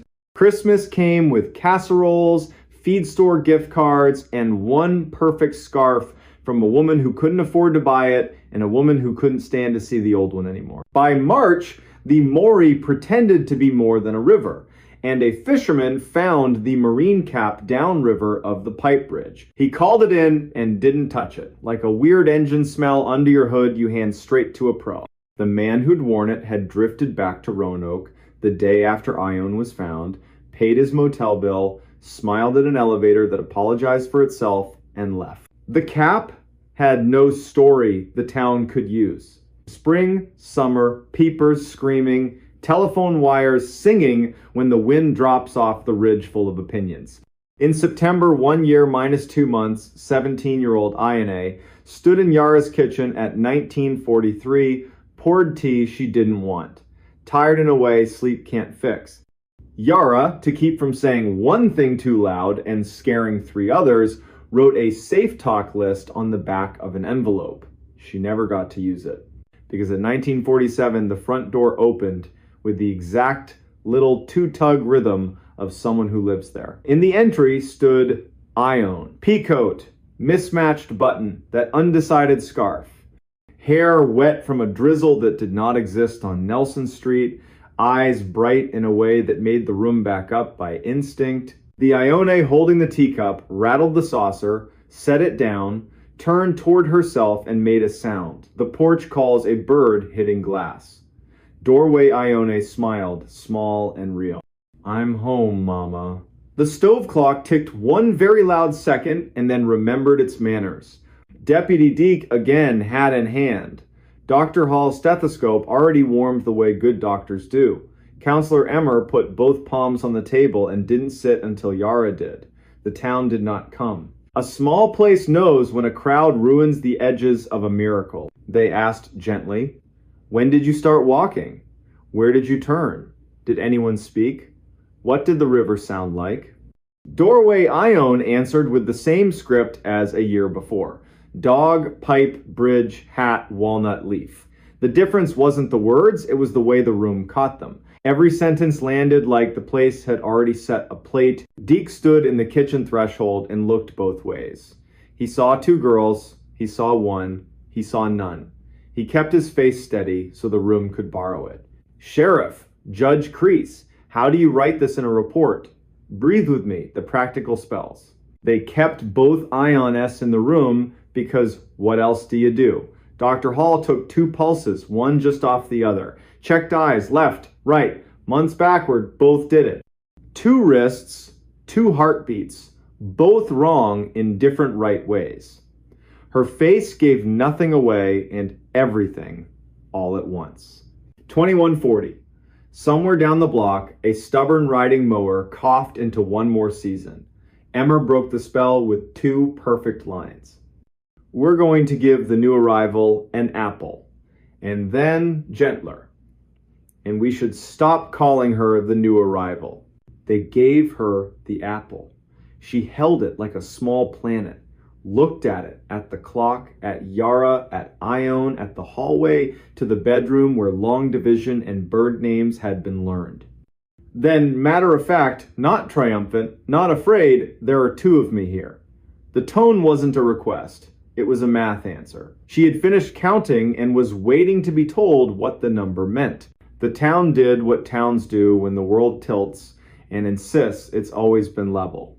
They made order. Cedar chest to the living room. Second bed. Pastor Rowe came kind mouth. Better history.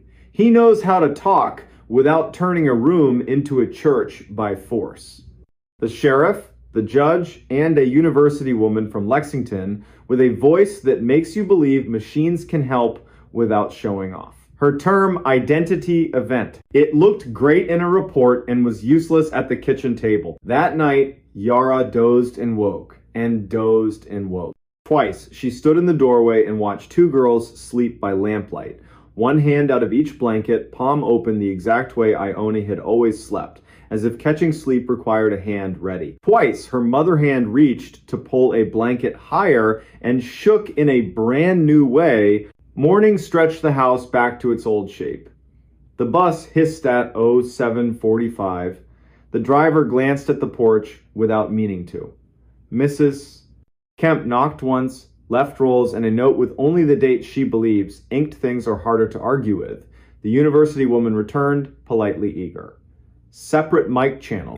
Smell test, cinnamon, eyes closed. A metronome on the table whose pulse keeps time. She packed up at noon with good manners and eyes full of a curiosity that doesn't need oxygen. For a while, Rockbridge Hollow held. The girls washed dishes in a choreography that invented itself in 48 hours. Tea the same way. They walked the block at dusk together. They did not cut behind the funeral home. When they slept, their breathing went just out of phase, then remembered itself. Like two clocks learning, they didn't have to impress each other. Then the bill came due. Day 10. A pale circle under older Ione's left collarbone coin-sized, cooler than the skin. Dr. Hall's smile stopped at her mouth. Her eyes kept the truth. Sketch on the chart, pictures keep you honest when words want to pose. Day 11. A match on newer Ione's right collarbone. Day 12. Two circles bloom, each wrist, opposite sides. Opposite girls, like a mirror taking inventory. By day 14, the girls had learned to move like two people carrying one big tray through a narrow door. Day 19, they'd invented a way to argue that didn't injure the room. Day 21, the circles resolved into a constellation the doctor couldn't name, and then, just as impolitely as they appeared, they faded. Not all at once, one by one, soft as a hand, smoothing a wrinkle back into weekday skin. Day 24. Dusk, the hour when Rockbridge problems either introduce themselves or forgive you for not noticing newer Ione stood on the porch, undecided scarf at her throat, and looked toward the feed store, the funeral home, and that walnut root that heaves the curb. I should walk, she said. Older Ione, very quiet. I'm tired of walking. Both were true. Yara chose the loudest kind of bravery that makes no noise. We'll walk together to Pastor Rose, she said, and lend him our feet for 1 block. Then we'll come home. They did. The town watched by sweeping already clean porches. The girls returned, ate, slept. The circles faded, like a bruise deciding not to be dramatic. Day 31, 05:20. Newer Ione rose, made tea she didn't want, folded the undecided scarf on the table, smoothed it with both hands, thumbed the mismatched button, and laughed without humor, private joke between her and the world. She opened the door to rain that wasn't there for anyone else and a porch light that was. She stood on the exact board as the year before. Turned, as if to give someone permission to follow. No one did. Step 1. Step 2. By step 3, Yara was awake. A mother knows her child's stares. Ione, she said, not church voice, house voice. The girl smiled. I am going home. She stepped into a drizzle only she could feel. The porch light held her 1 heartbeat too long. She walked 3 blocks, hands deep in pockets, cut behind the funeral home, past Mrs. Kemp's window. Mrs. Kemp stood to stretch and saw a girl head down through sheer curtain and did not lift it. She had learned a hard lesson once and refused to write a new one. 5:54, Yara's door opened again. Older Ione, the one who'd returned that impossible Monday in the year 2004, stood in the entry with her scarf in one hand and coat over the other arm, crying and not crying, joy and disaster braided. Mama! No words back. Some truths are for skin, not air. Yara crossed the room, palms on her girl's face, while the clock hung its seconds without comment. By noon, the rain that hadn't been real for anyone else gave the day back. Dr. Hall, efficient, kind, wrote 2 lines she'd never bother a medical board with. Their grammar wouldn't survive. Older Ione, warm, steady pulse, lesions fading, appetite back. Newer Ione gone. Pastor Rowe delivered a casserole he hadn't cooked. He's learned how to honor offerings without stealing their credit. I don't know what to call the second walking, he admitted, voice low. The first wasn't a trick. The last wasn't a theft. When the porch asked for a witness, they gave it one. That was right. Weeks stretched. The house learned gratitude without building a festival around it. Ione went back to mornings at the bakery, face to the heat, wrists remembering cinnamon's weight. The Tuesday dollar tip from Mrs. Kemp returned some customs, survive any weirdness. One Sunday, Wren braided Ione's hair on the stoop and didn't cry until the knot that spot where promises and prayers looked the same. Deputy Deke waved with 2 fingers and didn't slow. Habits keep towns from unraveling. Sometimes in late fall, when the walnut drops a single leaf onto a puddle and the river at the pipe bridge sounds like the old mill remembering. People here say, without moving their lips much, that they saw Ione walk home again. They don't mean a ghost. They mean a woman carrying her own shape through weather that didn't deserve a name, and for 15 sidewalk steps they felt porch lights turn on in their chests and were kinder to their own breath. Years later, one Sunday in the year 2019, Ione worked the bakery counter with her daughter, on her hip, hair loose because the day hadn't asked for more. A stranger out of state ordered a coffee and said it the way outsiders do. "Are you the girl who walked home twice?" Ione looked at him, then at her daughter, then at Nelson Street drawing its honest line toward the river. "I'm the woman who did her best in Rockbridge Hollow," she said, kind, firm. The stranger made a sound halfway between sorry and disappointed and took his coffee to go. That night, the porch light over Yara's door hummed like it has for 15 years. Little transformer in a housing that outlived storms, bulbs, and one remarkable season. Walnut leaves fell in 2s and 3s. The stove clock kept obedient time even after time had misbehaved. Yara sat in her chair, listened to the night count itself, and felt the house settle into its old bargain with joy and fear. She spoke one true sentence into a room that had earned it. "My girl walked home. My girl walked home twice." The recording that should have never been played. Late September, 2013. Central Kansas. Wheat laid flat by wind that came off the prairie in long, mean sheets. The Sumner County Historical Annex, an old brick co-op turned archive, sat there taking it. Inside, one lamp, one table, one woman. Her name was Vesper Lyle, 38. Precise. The kind of voice you imagine coming off a radio tower at dawn. Archivist on paper, stubborn caretaker in practice. That night she stayed late because the road crew dumped a pallet of boxes from a foreclosed farmhouse north of Caldwell. Ledger books, seed catalogs, Polaroids gone to ghosts. Then the fourth box, wrapped in a green bath towel, gone gray at the edges, a shoebox cassette recorder, handle cracked, church label on the underside, bruised purple from age. Someone had written a name in laundry marker, then crossed it out. Beneath it, a new line in neat hand, East Meridian Baptist, choir room, do not circulate. Vesper did what good archivists do. Carded it, numbered it, turned her lamp so the warm circle held the machine like a stage. And then the wind rattled the front door. Lightning blew out the entry glass. She reached for the switch, turned, and froze. The play button was down. The reels were crawling, lazy, stubborn, as if the tape was heavy with whatever it was about to make the room remember. Vesper crossed the floor, pressed stop. The button fought her like it'd been glued in place by time. The reels sighed to a halt. She laughed once, no humor in it, locked the thing in a steel cabinet at her feet, and called dispatch. Torenhovel answered. Midnight voice. She told him about the storm, the boxes, the busted cartwheel. She did not mention the recorder. People who work nights don't invite extra work into a room. At 7:58 p.m., the rain came sideways, overheads dipped, then died. Her lamp fizzled off. The building went aquarium dim under the exit signs. She pulled the flashlight, swung the beam to the cabinet. The door was open. Inside, the play button was down again, the spools moving, barely. A hiss rose, grain by grain. Then the human room hum like heat caught on ribbon decades ago. A woman cleared her throat. Trained voice, hymnal vowels. The room she was in back then held her like warm wood. "If you have found this and you are not me, please stop," the woman said. Calm, terribly calm. "This is not for you. This is for my own coward heart, to replay until I change."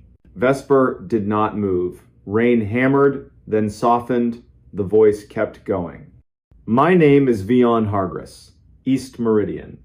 Thursday evening, late 2003. After choir, the hour when pews stop pretending and exhale. I put this recorder on the piano because I cannot trust myself with eyes. I'm going to say what I have not said. Then I'm going to the parsonage to hang my shame on the doorknob like a wet scarf. I will knock. I will be who I am without apology. I will ask for mercy like it's not a crime in a town this small. A chair creaked. Somewhere inside Vesper's chest, something old sat up and listened. A second voice joined. A man, lower than gossip, higher than thunder.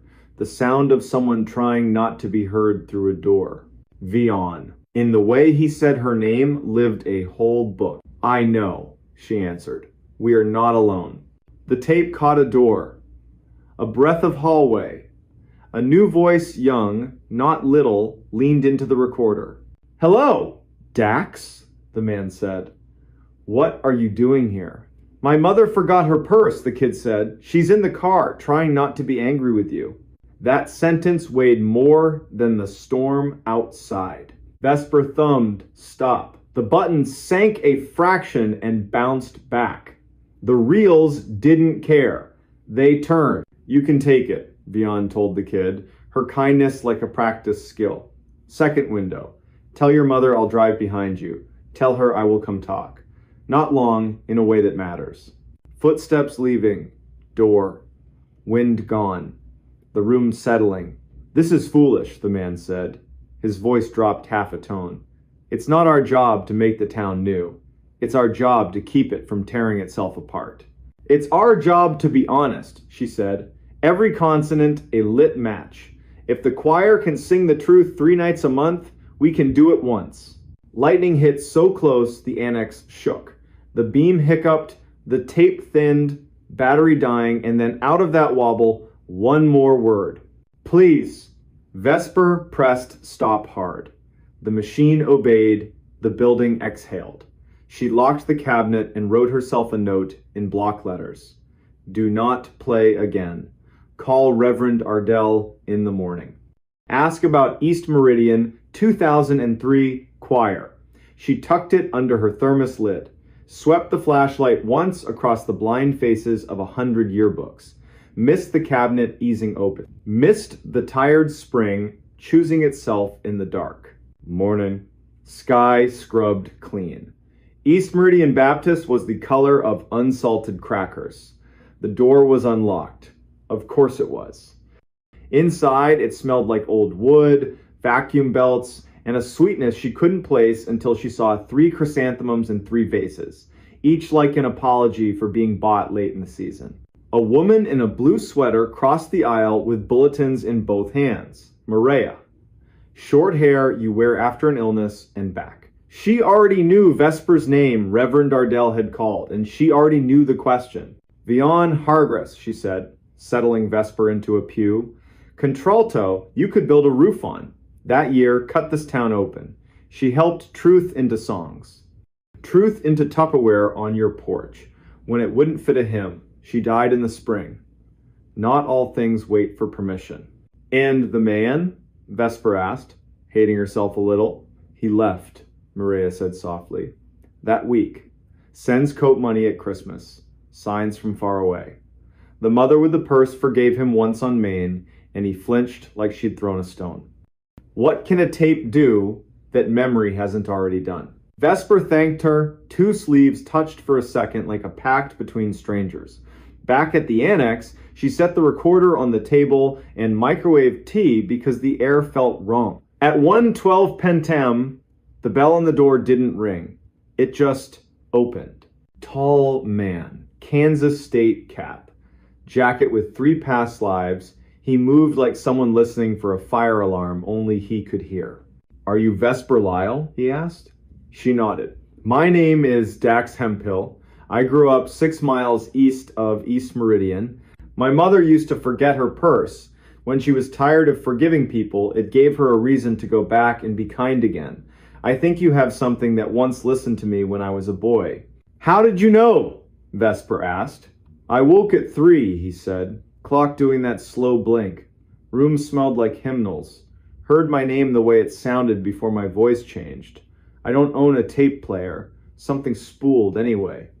I remembered a night when a woman's kindness saved a man's job and a boy's faith." That kind of memory doesn't come back unless it's been invited. I think you invited it. She made him tea because that's what slows air. Told him about the recorder, the way it wouldn't stop, the please. He nodded like it fit a sore place he thought he'd hidden. Asked to hear it. She said, "No, do not circulate," was written on the object itself. And archivists respect talismans. He asked again, but didn't move closer. The kind of stubborn she trusted. "I don't want to hear me," he said. "I want to hear her. The breath before she speaks. I want to remember what decency sounds like under bad lighting." Vesper turned the brass key. Lifted the machine with both hands. wrote a sticky note in plain sight. Hargress permission pending. Listening requested by Dax Hemphill. Then she pressed play. Hiss. Blanket of old air. Vion again, scratch brave. If you are not me, stop. If you will not stop, at least do the kind thing and listen all the way through. I am done being half brave. The machine jumped ahead on its own, like it knew where today needed to land. Back to the two voices after the kid left. Tires over road seams. We cannot, he said. We must not. You will kill what mercy they have for me. We can, she said, steadying him by syllable. We must. Do you think the Lord is confused by us? He said her name. She said his. The tape spared the names. Names belong to kitchens and porches, not cassette spools. The room on the tape breathed wood, carpet, a beat-to-death piano, a hymn board with 4 numbers that looked like a secret only children can't crack. Then a knock, not on the room's door, on the recorder. A tiny mosquito tap, a fingernail keeping a body from saying a big thing. Dax flinched. Vesper's eyes swept the annex. The annex held its breath, the way a building remembers why it was built, to store dangerous things gently. Vesper didn't stop it. Sometimes kindness is letting a sentence finish. Fine, the man said, with funeral tiredness. Fine, we will be what we are. Names in the paper. Second pew. Let the looks do their best and fail. We will put our child, he stumbled, then finished. Our child in the nursery when it cries. We will take turns walking it. We will call my mother and tell her the right story. We'll give your mother the same gift. We will be small for a season, then we will stop being small. The piano wood made a sound like grain turning to meet a new angle of attention. A hand set down. Someone breathed, oh. Static braided tight. Speed slid the way old tape does when a gear hesitates. Vion came back one last time, urgent. If you are me, do not be a coward. If you are not me, do not make this a fable and sell it to yourself. This is not a ghost story. This is how to live. Click. Silence put its palms on everything. Shelves redrew their edges. Pencils remembered their jobs. Outside, the storm was now just damp behind the clouds. Dax covered his face with both hands. Vesper looked at the machine and thought of cellar jars with masking tape dates opened when the garden forgets its name. She hammered stop until stop decided to be true. Then came the work. Permission to request. A call to a woman 3 counties over who still carried the Hargress name and who, when she heard, said she had been waiting for that tape the way Valley people wait for apricots in June. Restrict access. Update the finding aid. Replace the sticky with a letter. And for 1 minute, they let the room have them. Archivist and stranger. Woman and man. 2 people sitting still, while an old backbone straightened inside a machine. Word got out anyway. It always does. Pickups. Break rooms. Space heaters. The story got wrong fast. A curse. A warning. A revival. They said it was a tornado siren played backward. They said if you listened at midnight, you'd hear your name the way only your grandmother said it. They said the recorder had no batteries and played all night. None of that was true. The truth was smaller, harder.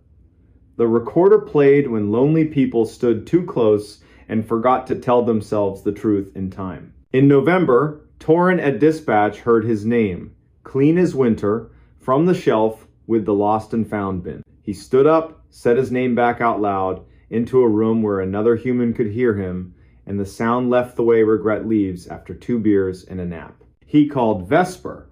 She told him to throw a towel over it, like you darken a bird cage when the bird thinks it's dawn. Reverend Nardell came at 2 on a weekday, when Sun made long rugs on the annex floor. He asked to listen, cried without apology. Told Vesper he hadn't known back then how to keep rooms safe and people brave, and that the 2 were actually the same. He left a check for the leaky gutter. Memo line for roof. Nothing else. What else could you write? Winter sharpened everything.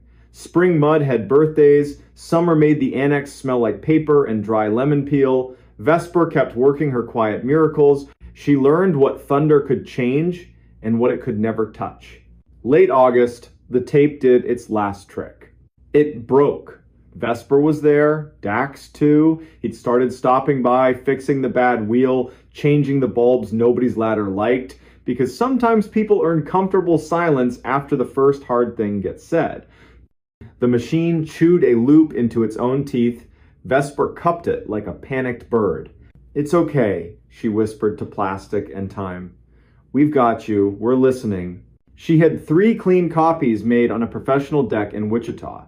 Masking labels, fire-safe box, permissions tucked like seed packets, on each in her sharp hand, to be played with consent only. And under it, softer. "Do not use this as weather." On the anniversary of the storm that shoved a box of wrong memories into her life, Vesper sat in the back pew at East Meridian. The building hummed with the quiet electricity of rooms that have been forgiven for what was done in them and what was refused and are willing, finally, to be only rooms again. Maria slid her a peppermint. They didn't say the names they weren't saying. The Hargress family wrote, "Keep it where it's surfaced. Don't let people make a party out of it. Let students hear it who think bravery is always big. Let tired people hear it when they need proof that decency can be made with 2 hands and 1 good sentence. Keep the names off. It doesn't need them." There was coffee and cookies in the annex hallway and a microphone that squealed once and then behaved. A reporter asked a trembling question. Vesper answered like someone who refuses to stage a drawing room drama when a kitchen table will do. "We're not here to gossip about the dead," she said. "We're here because a woman recorded who she chose to be and then did it. That's a civic treasure." The recorder sits now in a clear box so people can't love it wrong. On Saturdays, they ask if it plays by itself. Vesper says, "Only when you stand too close and forget you're alive and allowed to speak." Then she hands them a pencil and a form and teaches them how to leave something worth keeping for the next bad night. If you drive east out of Caldwell in late September and the sky bruises again, you might see a single lamp in 1 window. You might open the door, hear the chime, and breathe a room that smells like paper and patience. You might notice a soft hiss from a machine that retired from magic and kept its dignity. 2 people at a table, 1 with a pencil, 1 with a small wrench, bent over a ledger. You might understand why the recording should never have been played, and why, since it was, the only right response is to live in a way that won't require another like it. When the rain finally tears free, it will be loud and brief. Gutters will try their best. The annex will settle deeper into its foundation. On a shelf in a locked box, a cassette will keep its peace. And in 100 kitchens and a dozen sanctuaries, voices will go on doing what they were built to do when they belong to bodies willing to be ordinary and brave. They will say, "Please." They will say, "Stop." They will say, "Go now, it's time." And in the smallest, steady way that haunts longer than any ghost, they will say, "We are listening."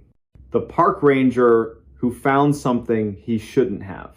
In 2019, on a wind-bitten Wednesday in late February, deep in the Texas desert where the land is so wide it makes your chest feel small, a park ranger found something he was never supposed to find.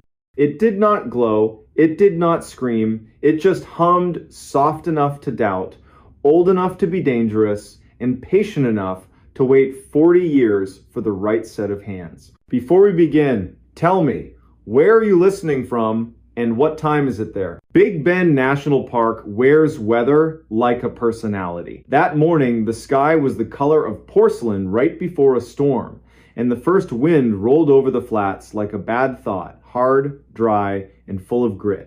The Chisos Mountains sat on the horizon like a deep bruise. Somewhere far off, a diesel engine turned in its sleep. A red-tailed hawk hung motionless over the river road, and the river itself stayed out of sight, the way a secret keeps itself out of your mouth. Not gone, just waiting. Here Halden had the early shift.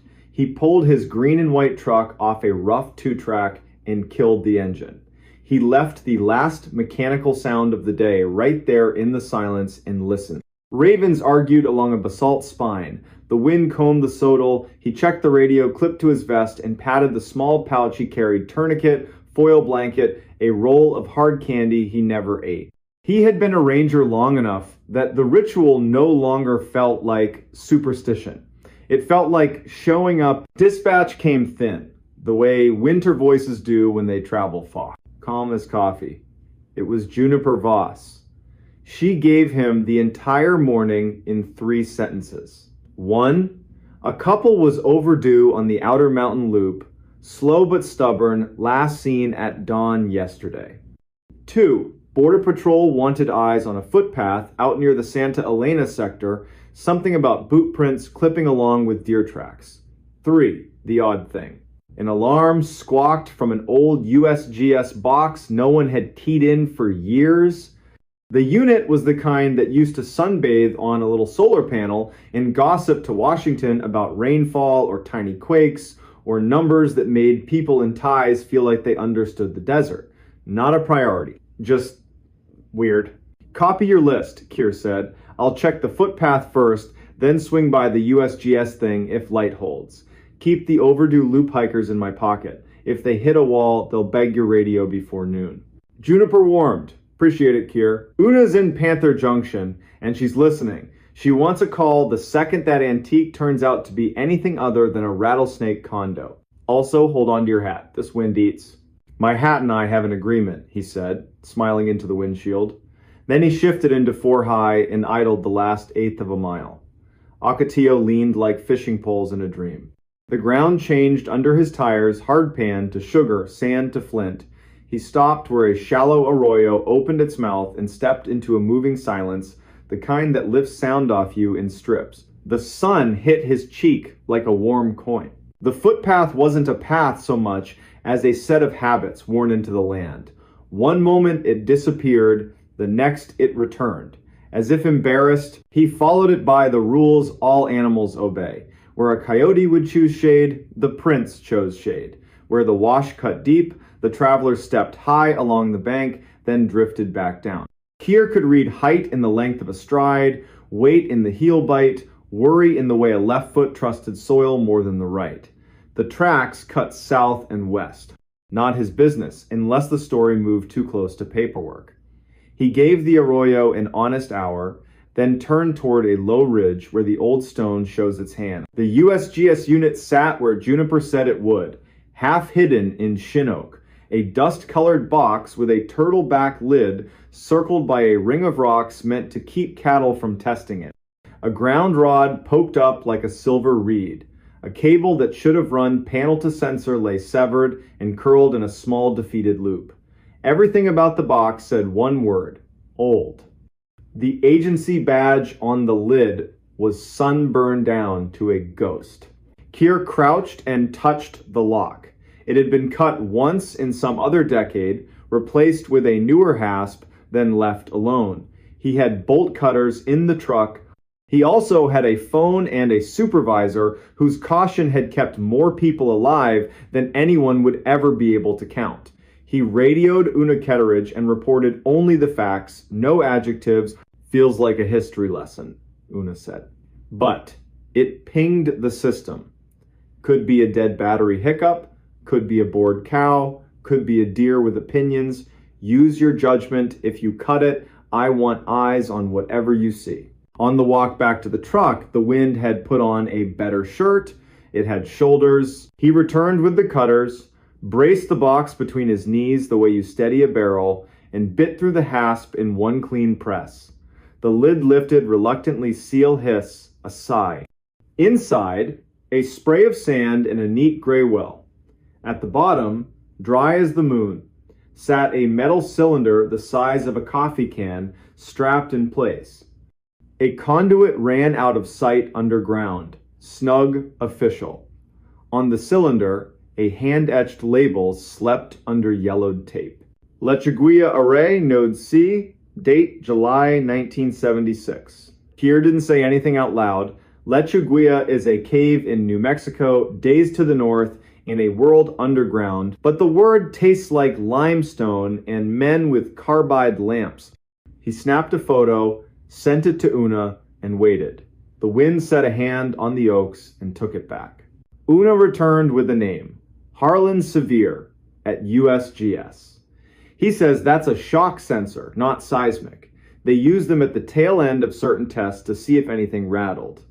He also says if you'll be a saint and bring the cylinder here, their archivist will buy him dinner if it's got the word Lechuguilla on it. Happy to fund your stake, Keir said. One more look before I break the strap.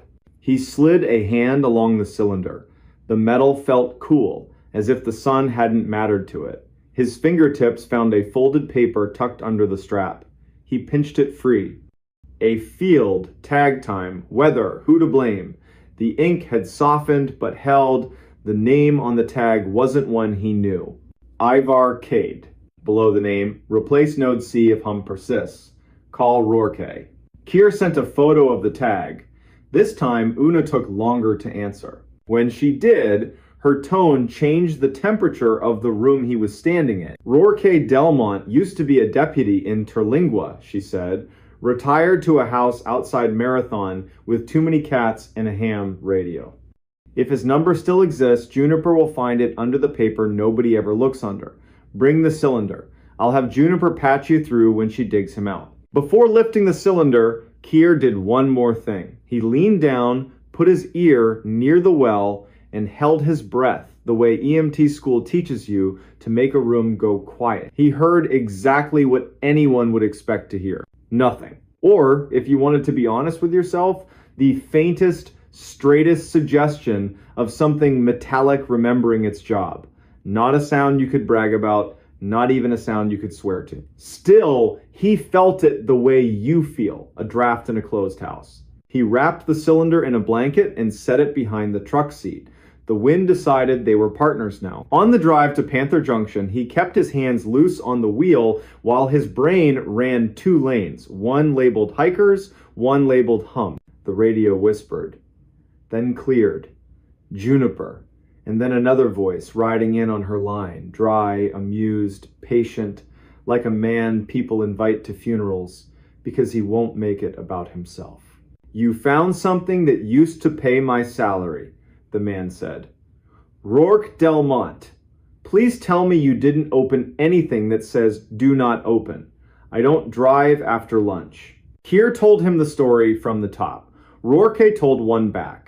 It started in the 1970s when men wore ties into the field and ended when people stopped writing months out longhand. The short version, at the end of a certain era, a few hush-hush pieces of gear got planted in places they didn't belong and then forgotten when one team assumed another team would clean up. It wasn't sinister, it was human. Drawers are easier to open than to close. Ivar Cade, Rourke said, trying the name on his tongue. He was a tinkerer, listened to ground like it had opinions. He had this thing about humming. Said if a box hums, you treat it like a street dog, no sudden moves. Stop when it stops. Sounds like his note. If you get that cylinder into your office and crack it, and something inside looks like it wants to be played on an old machine, call me back and let me be foolish one more time. I promise, Keir said, because men who talk like Rourke do not ask for many promises. Panther Junction did its lunch hour ballet as Keir rolled in. High schoolers in borrowed hats argued about which loop had a better spring. A sunburned couple congratulated themselves for picking the Vista Trail instead of the tree trail. Una met Keir at the side door and walked him down the coffee and dust hallway to a small room she called the museum, because if she didn't love it, it would have become a closet. The cylinder went on a table cleared of maps that had been retired by someone who refused to admit it. They did it by the book. Photos first, as if the object had a lawyer. Gloves next. The strap had baked into one long sigh. It gave when asked. Under the lid was not a riddle. It was a spool of quarter-inch tape wound neat, the kind that used to carry voices and now mostly carries nostalgia. Una didn't rout politely. "Rourke, it's your foolish day." He promised 15 minutes and made it in 12. He looked like the part of Texas that doesn't apologize, pearl snap shirt, jaw that only meets a barber when forced. He carried his machine under his arm like a hymn book someone kept by the bed. He set it on the table with gentle authority. "I kept one," he said, "in case my cousin wants to hear his band from 1983 and pretend it matters. Let's hope the belts haven't turned to spaghetti." They threaded the tape, slow, careful. The tape looked good. Old, yes, but not brittle. Una closed the smoked lid with both hands. Rourke pressed play. The machine thought, then did the thing it was born to do. Sound came. Not music. Space. The kind of wind you only hear inside a square room where corners argue. Beneath the wind, metal ticked, cooling, settling. A voice tested a frequency and lost interest. Silence held its breath too long and then broke in two. A different voice, young, certain read a time and a barometric pressure, and then ducked his head like he was embarrassed. Minutes walked by and refused to hurry. Kier forgot he was standing. Una leaned without leaning. Juniper appeared in the doorway and didn't cross it. Around minute 11 or 12, voices started coming in more often, short barks of men in sun stupor. They tossed numbers back and forth. Then the numbers stopped, and something in the room with them tried to take the speaking away. "Do you hear that?" the young voice said, pleased and uneasy at the same time. "That's the hum. It's not in the wires. It's under me." Rourke leaned in. The belts made a private adjustment. A long, thin sound slid up under everything, like someone dragging the flat of a blade across piano wire. You could hear the tape hesitate, then pull itself together and keep going. There was more jokes about coffee that wasn't a man saying lunch like it was a destination. The young, certain voice, again, not yet, and later, now. At the very end, after the leader flapped and the machine hiccuped, there came 3 small knocks. Tap, tap, tap. Could have been anything, metal cooling, a knee against a table leg, but the kind of anything that sticks. No one spoke for a while after the reel stopped. Una found 2 mugs. Juniper poured from the thermos she kept for not really emergencies. Rourke lifted the spool with both hands like it was a plate his grandmother would notice if he chipped.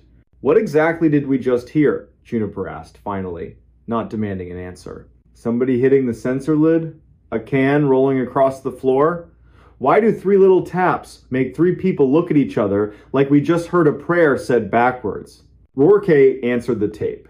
"If Cade wrote that tag, and if the wind outside doesn't mind me being honest, I'd guess he heard something he decided was not wind, not gear, and not cattle. If he thought it was a hum, he would do what he always preached. He'd keep his mouth shut, he'd count, he'd refuse to answer. He taught me that when we worked a roadside call box that wouldn't stop ringing on its own." Juniper smirked a little. "Do we have to file a report that uses the word haunting?" "We have to file one that uses the word found," Una said. Maybe returned. Anything else lives with time. The day pushed back into its chores. Rourke took the tape to his truck and swore he wouldn't play it for anyone who owed him money. Kier signed the chain of custody with a flourish just exaggerated enough for Juniper to roll her eyes and accuse him of showing off. Then he stepped back into a heat that had moved 1 shade higher. He still had the overdue hikers in his pocket. The river would throw a cold ribbon across their route. The front would stand up and try again by dawn. 2 hours later, he found them under a cottonwood, unhurt and mad at themselves, like all healthy overdues. The man's name was Corliss, which made Kier like him for no reason. The woman's name was Mylene, which made him like her for matching. They had underestimated the sun for the 500th time in human history.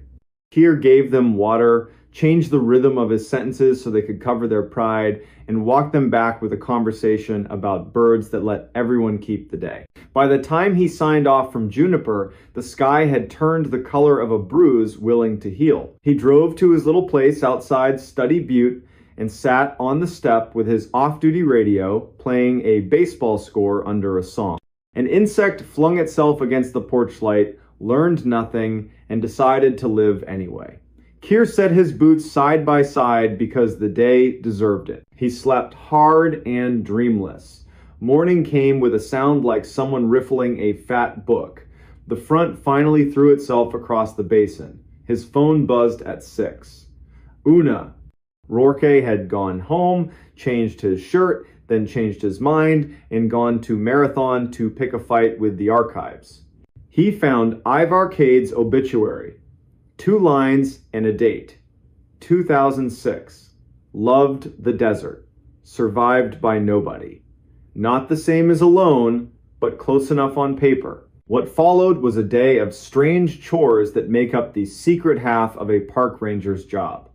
A woman dropped her keys into a pit toilet at Rio Grande Village, and Keir recovered them with a coat hanger and a moral crisis. A Mexican Jay picked not 1 but 2 sandwiches off a truck bed and strutted into a mesquite.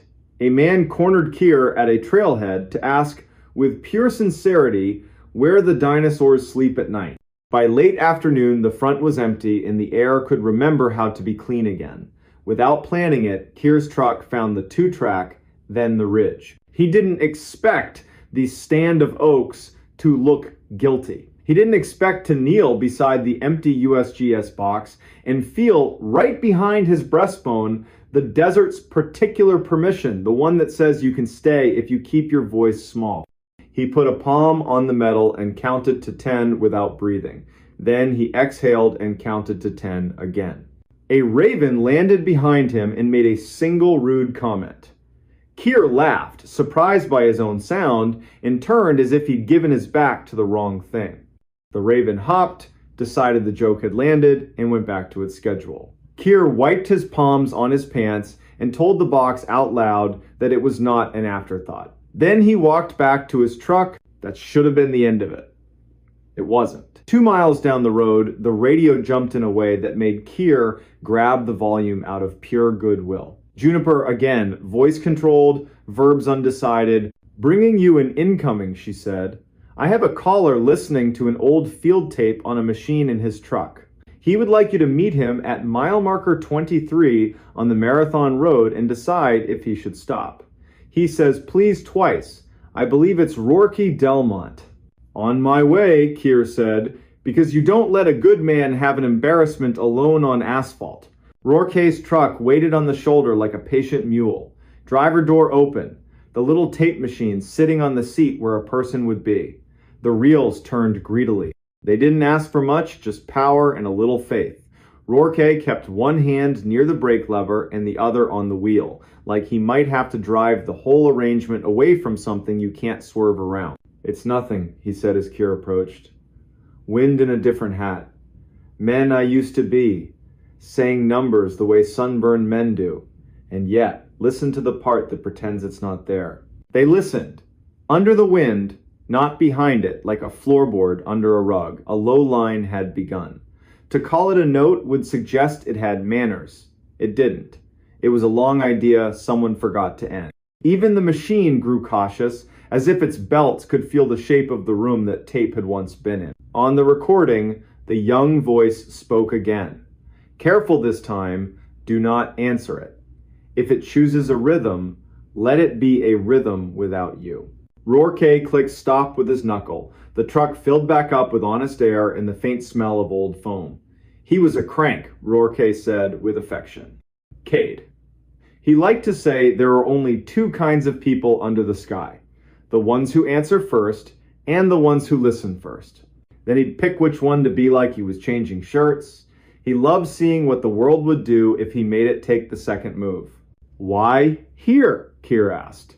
Because I'm old, Rourke said, and I'm practicing telling a story to the place it happened. So Keir let an old man stand with his truck and his tape and his empty road and practice while the light thinned and the Ocatilla leaned into evening. The next week, life returned to practical. A coyote watched Keir eat his sandwich and didn't complain when he got none. A bus full of fourth graders sang a prickly pear song until their teacher begged mercy.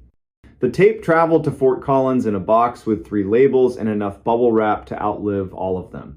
Harlan Sevier wrote an email full of thank yous and jargon that made gardening sound attractive. Una allowed the museum to be a museum for 1 more hour. Juniper added a sticky note to her console that said, "Hum in tidy pen." She said it was a reminder. Nobody argued. Spring showed up like a kindness you don't deserve, but take anyway. Wildflowers did their loud, brief job. The river had just enough weight to trick children into thinking it was permanent. Keir took 2 days in a cabin near Terlingua and practiced being nobody. He woke once with a name in his mouth that wasn't his and laughed at the rafters for the body's weird tricks when the mind is too full of story. Late April brought a letter to Panther Junction on paper that believed in itself. Una slit it open with a pocket knife just because it's always fun. Ione Greathouse, archivist, wrote in a tone you'd expect from someone who can't believe she's paid to do what she loves. Thank you for the cylinder. Thank you for the tape. They had duplicated it and cleaned it until someone might mistake it for modern, though its real value was in the fact that it wasn't. As for the hum, it did not exist in the tape as a measurable frequency. It existed as a missing one, a hole where numbers stopped trying to be numbers and then remembered themselves. The packet included a transcript with timestamps and that one line that still put a chill on the back of everyone's neck. Do not answer it. Keir read the whole packet at his little table by his one window. He read it slowly, the way you set out water for an animal you hope will trust you. Then he called Rourke and offered to drive up. "Bring limes," Rourke said. "I'll bring something that burns properly." They sat on Rourke's porch while the cats did criminal things around their boots. "What did we find?" Keir asked the dark. He wasn't asking for nouns. Rourke lifted his glass, set it down. "Proof of boring bravery," he said. "Men in a small room under a big sky who decided not to be interesting in the wrong way." They heard a thing they couldn't own, named it hum, counted it, refused to answer, ate lunch, and went home. Then they left us a spool no one cared about until a winter wind told it to wake up. A train with no business being that close laid a ghost horn over Marathon and moved on. Cats faced the horizon like it owed them. The stars did what they always do after weather, brag. The next morning, Keir stopped by the museum. The empty cylinder sat on a shelf at eye level. The card below it said the simplest possible thing. Found near oak, returned to desk. The rest lived between the wind and anyone willing to lean close. On a Friday in May, when tourists arrive like convoys and the park gets louder on the surface and quieter underneath, Keir hiked up a dry wash and saw 3 small round marks pressed into dust on a flat rock in the shade. He touched one lightly with the back of his middle finger. The way you test a skillet you don't trust.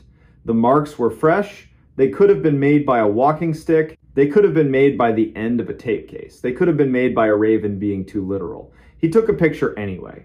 Then he wiped the rock clean and laughed at himself, because the rock did not mind and did not notice. That night he called his sister in New Hampshire to hear how her voice could make heat talk about snow. He told her a version of the story with the precious parts swapped out for ones that wouldn't. She said she loved that he had a job where silence came with rules. He said he loved that she had a job where noise had neighbors. They hung up like families do when there is more to say and no hurry to say it. Summer leaned in, heat stacked on heat. Tourists tried to buy wisdom by buying bigger hats. The monsoon teased, then teased again, then finally did the decent thing and broke on the mountains, letting cactus drink for real. Keir learned one more part of the park and then another, then deliberately forgot the exact shape of the gray cylinder, so that if it ever wanted to remember itself to him, it would have to do it honestly. He never heard the hum again. He wasn't disappointed. The desert does not owe encores. He heard the small faithful noises that make this place a sentence you can live. In quail coveys rustling like loose paper, the groan of a truck asked to be patient, a woman laughing in a campground when a child said the stars were a spill. He filed 2 reports that month that used the word found and did not once use the word weird, which felt like progress. Now and then, on a long stretch between somewhere and nowhere, Keir would thumb the radio and ask Juniper the only question you ask a dispatcher who has saved you from your own hurry more times than either of you can tally. What's your world tonight? And she would read a list that wasn't a list flat tire near Terlingua, a man who locked his keys in his canoe, a long-haul driver whose wife had a baby while he sat on the shoulder crying and not caring who saw. That's the net holding up the desert. Not ropes, voices. When autumn returned with its clean knife, Juniper added a second sticky note by her console, not to replace the first, but to keep it company. 3 words. Do not answer. She said it was a reminder. Keir said it was a sermon. Una called it practical and wrote a procedure memo that future rangers would roll their eyes at and then follow anyway. Early December. Cold morning. Keir drove out to the ridge where the oaks keep their small green and parked, facing the wind that once crawled under his shirt. He walked to the empty box, set his hand on the rim, and spoke the way a man talks to a stone when no one is looking. He hoped whoever had listened first had wandered off to a place with shade and water and endless lunches. He said 3 names: Ivar Cade, Rourke Delmont, Juniper Voss. The wind moved over the far country with slow hands, and Keir felt the small truth that keeps a person working in a hard place. Sometimes finding what you should not have found teaches you how to leave it exactly where it belongs and how to carry it forward in your mouth without letting it borrow your name. On the drive back, a roadrunner cut across his bumper with the cheerful felony of a thief who knows the law. Keir laughed out loud, and the day liked him for it. At the junction, he signed for a parcel of new trail signs and accepted a slice of pumpkin bread from a volunteer in a vest covered in pins. Una raised a hand in the hallway and, without slowing, told him to go home and let the evening keep itself for once. He said he might. That night, as the first hard cold settled across the park, as the river crouched and the coyotes traded minutes on the microphone of darkness, as Juniper's voice crossed and recrossed other voices in the net that keeps the desert patient, Keir sat on his porch with the lights off and listened to the nothing that is never nothing out here. He set his palms flat on the wood. He let the day lift like steam. When a small breeze passed his ear, he did what the wise do in rooms where something asks to be answered. He counted to 10, then to 10 again. And because he knows the difference between bravery and good sense, he did the hardest, bravest thing he could do. He said nothing at all. He followed the voice in the woods. In late November 2016, a small Vermont town quietly changed the rules for how you answer the dark. Friday night. First snow falling like ash over the Black Spruce tract 160 square miles of public forest that starts just west of Cold Hollow and runs up to a ridge the color of old iron. Wind from the north braided through the needles in one long note that makes decent towns leave porch lights on a little later. Inside the Grange Hall, the fire department fundraiser clattered along. Raffle wheel, paper plates, kids ping-ponging between folding chairs.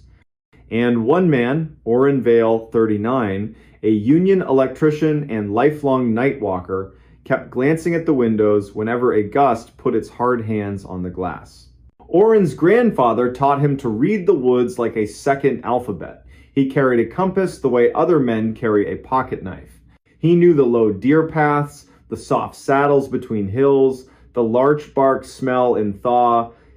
He also knew the old county stories, the ones people tell without leaning in, the ones that move through a place like blood and show up on the skin only when the month turns cold.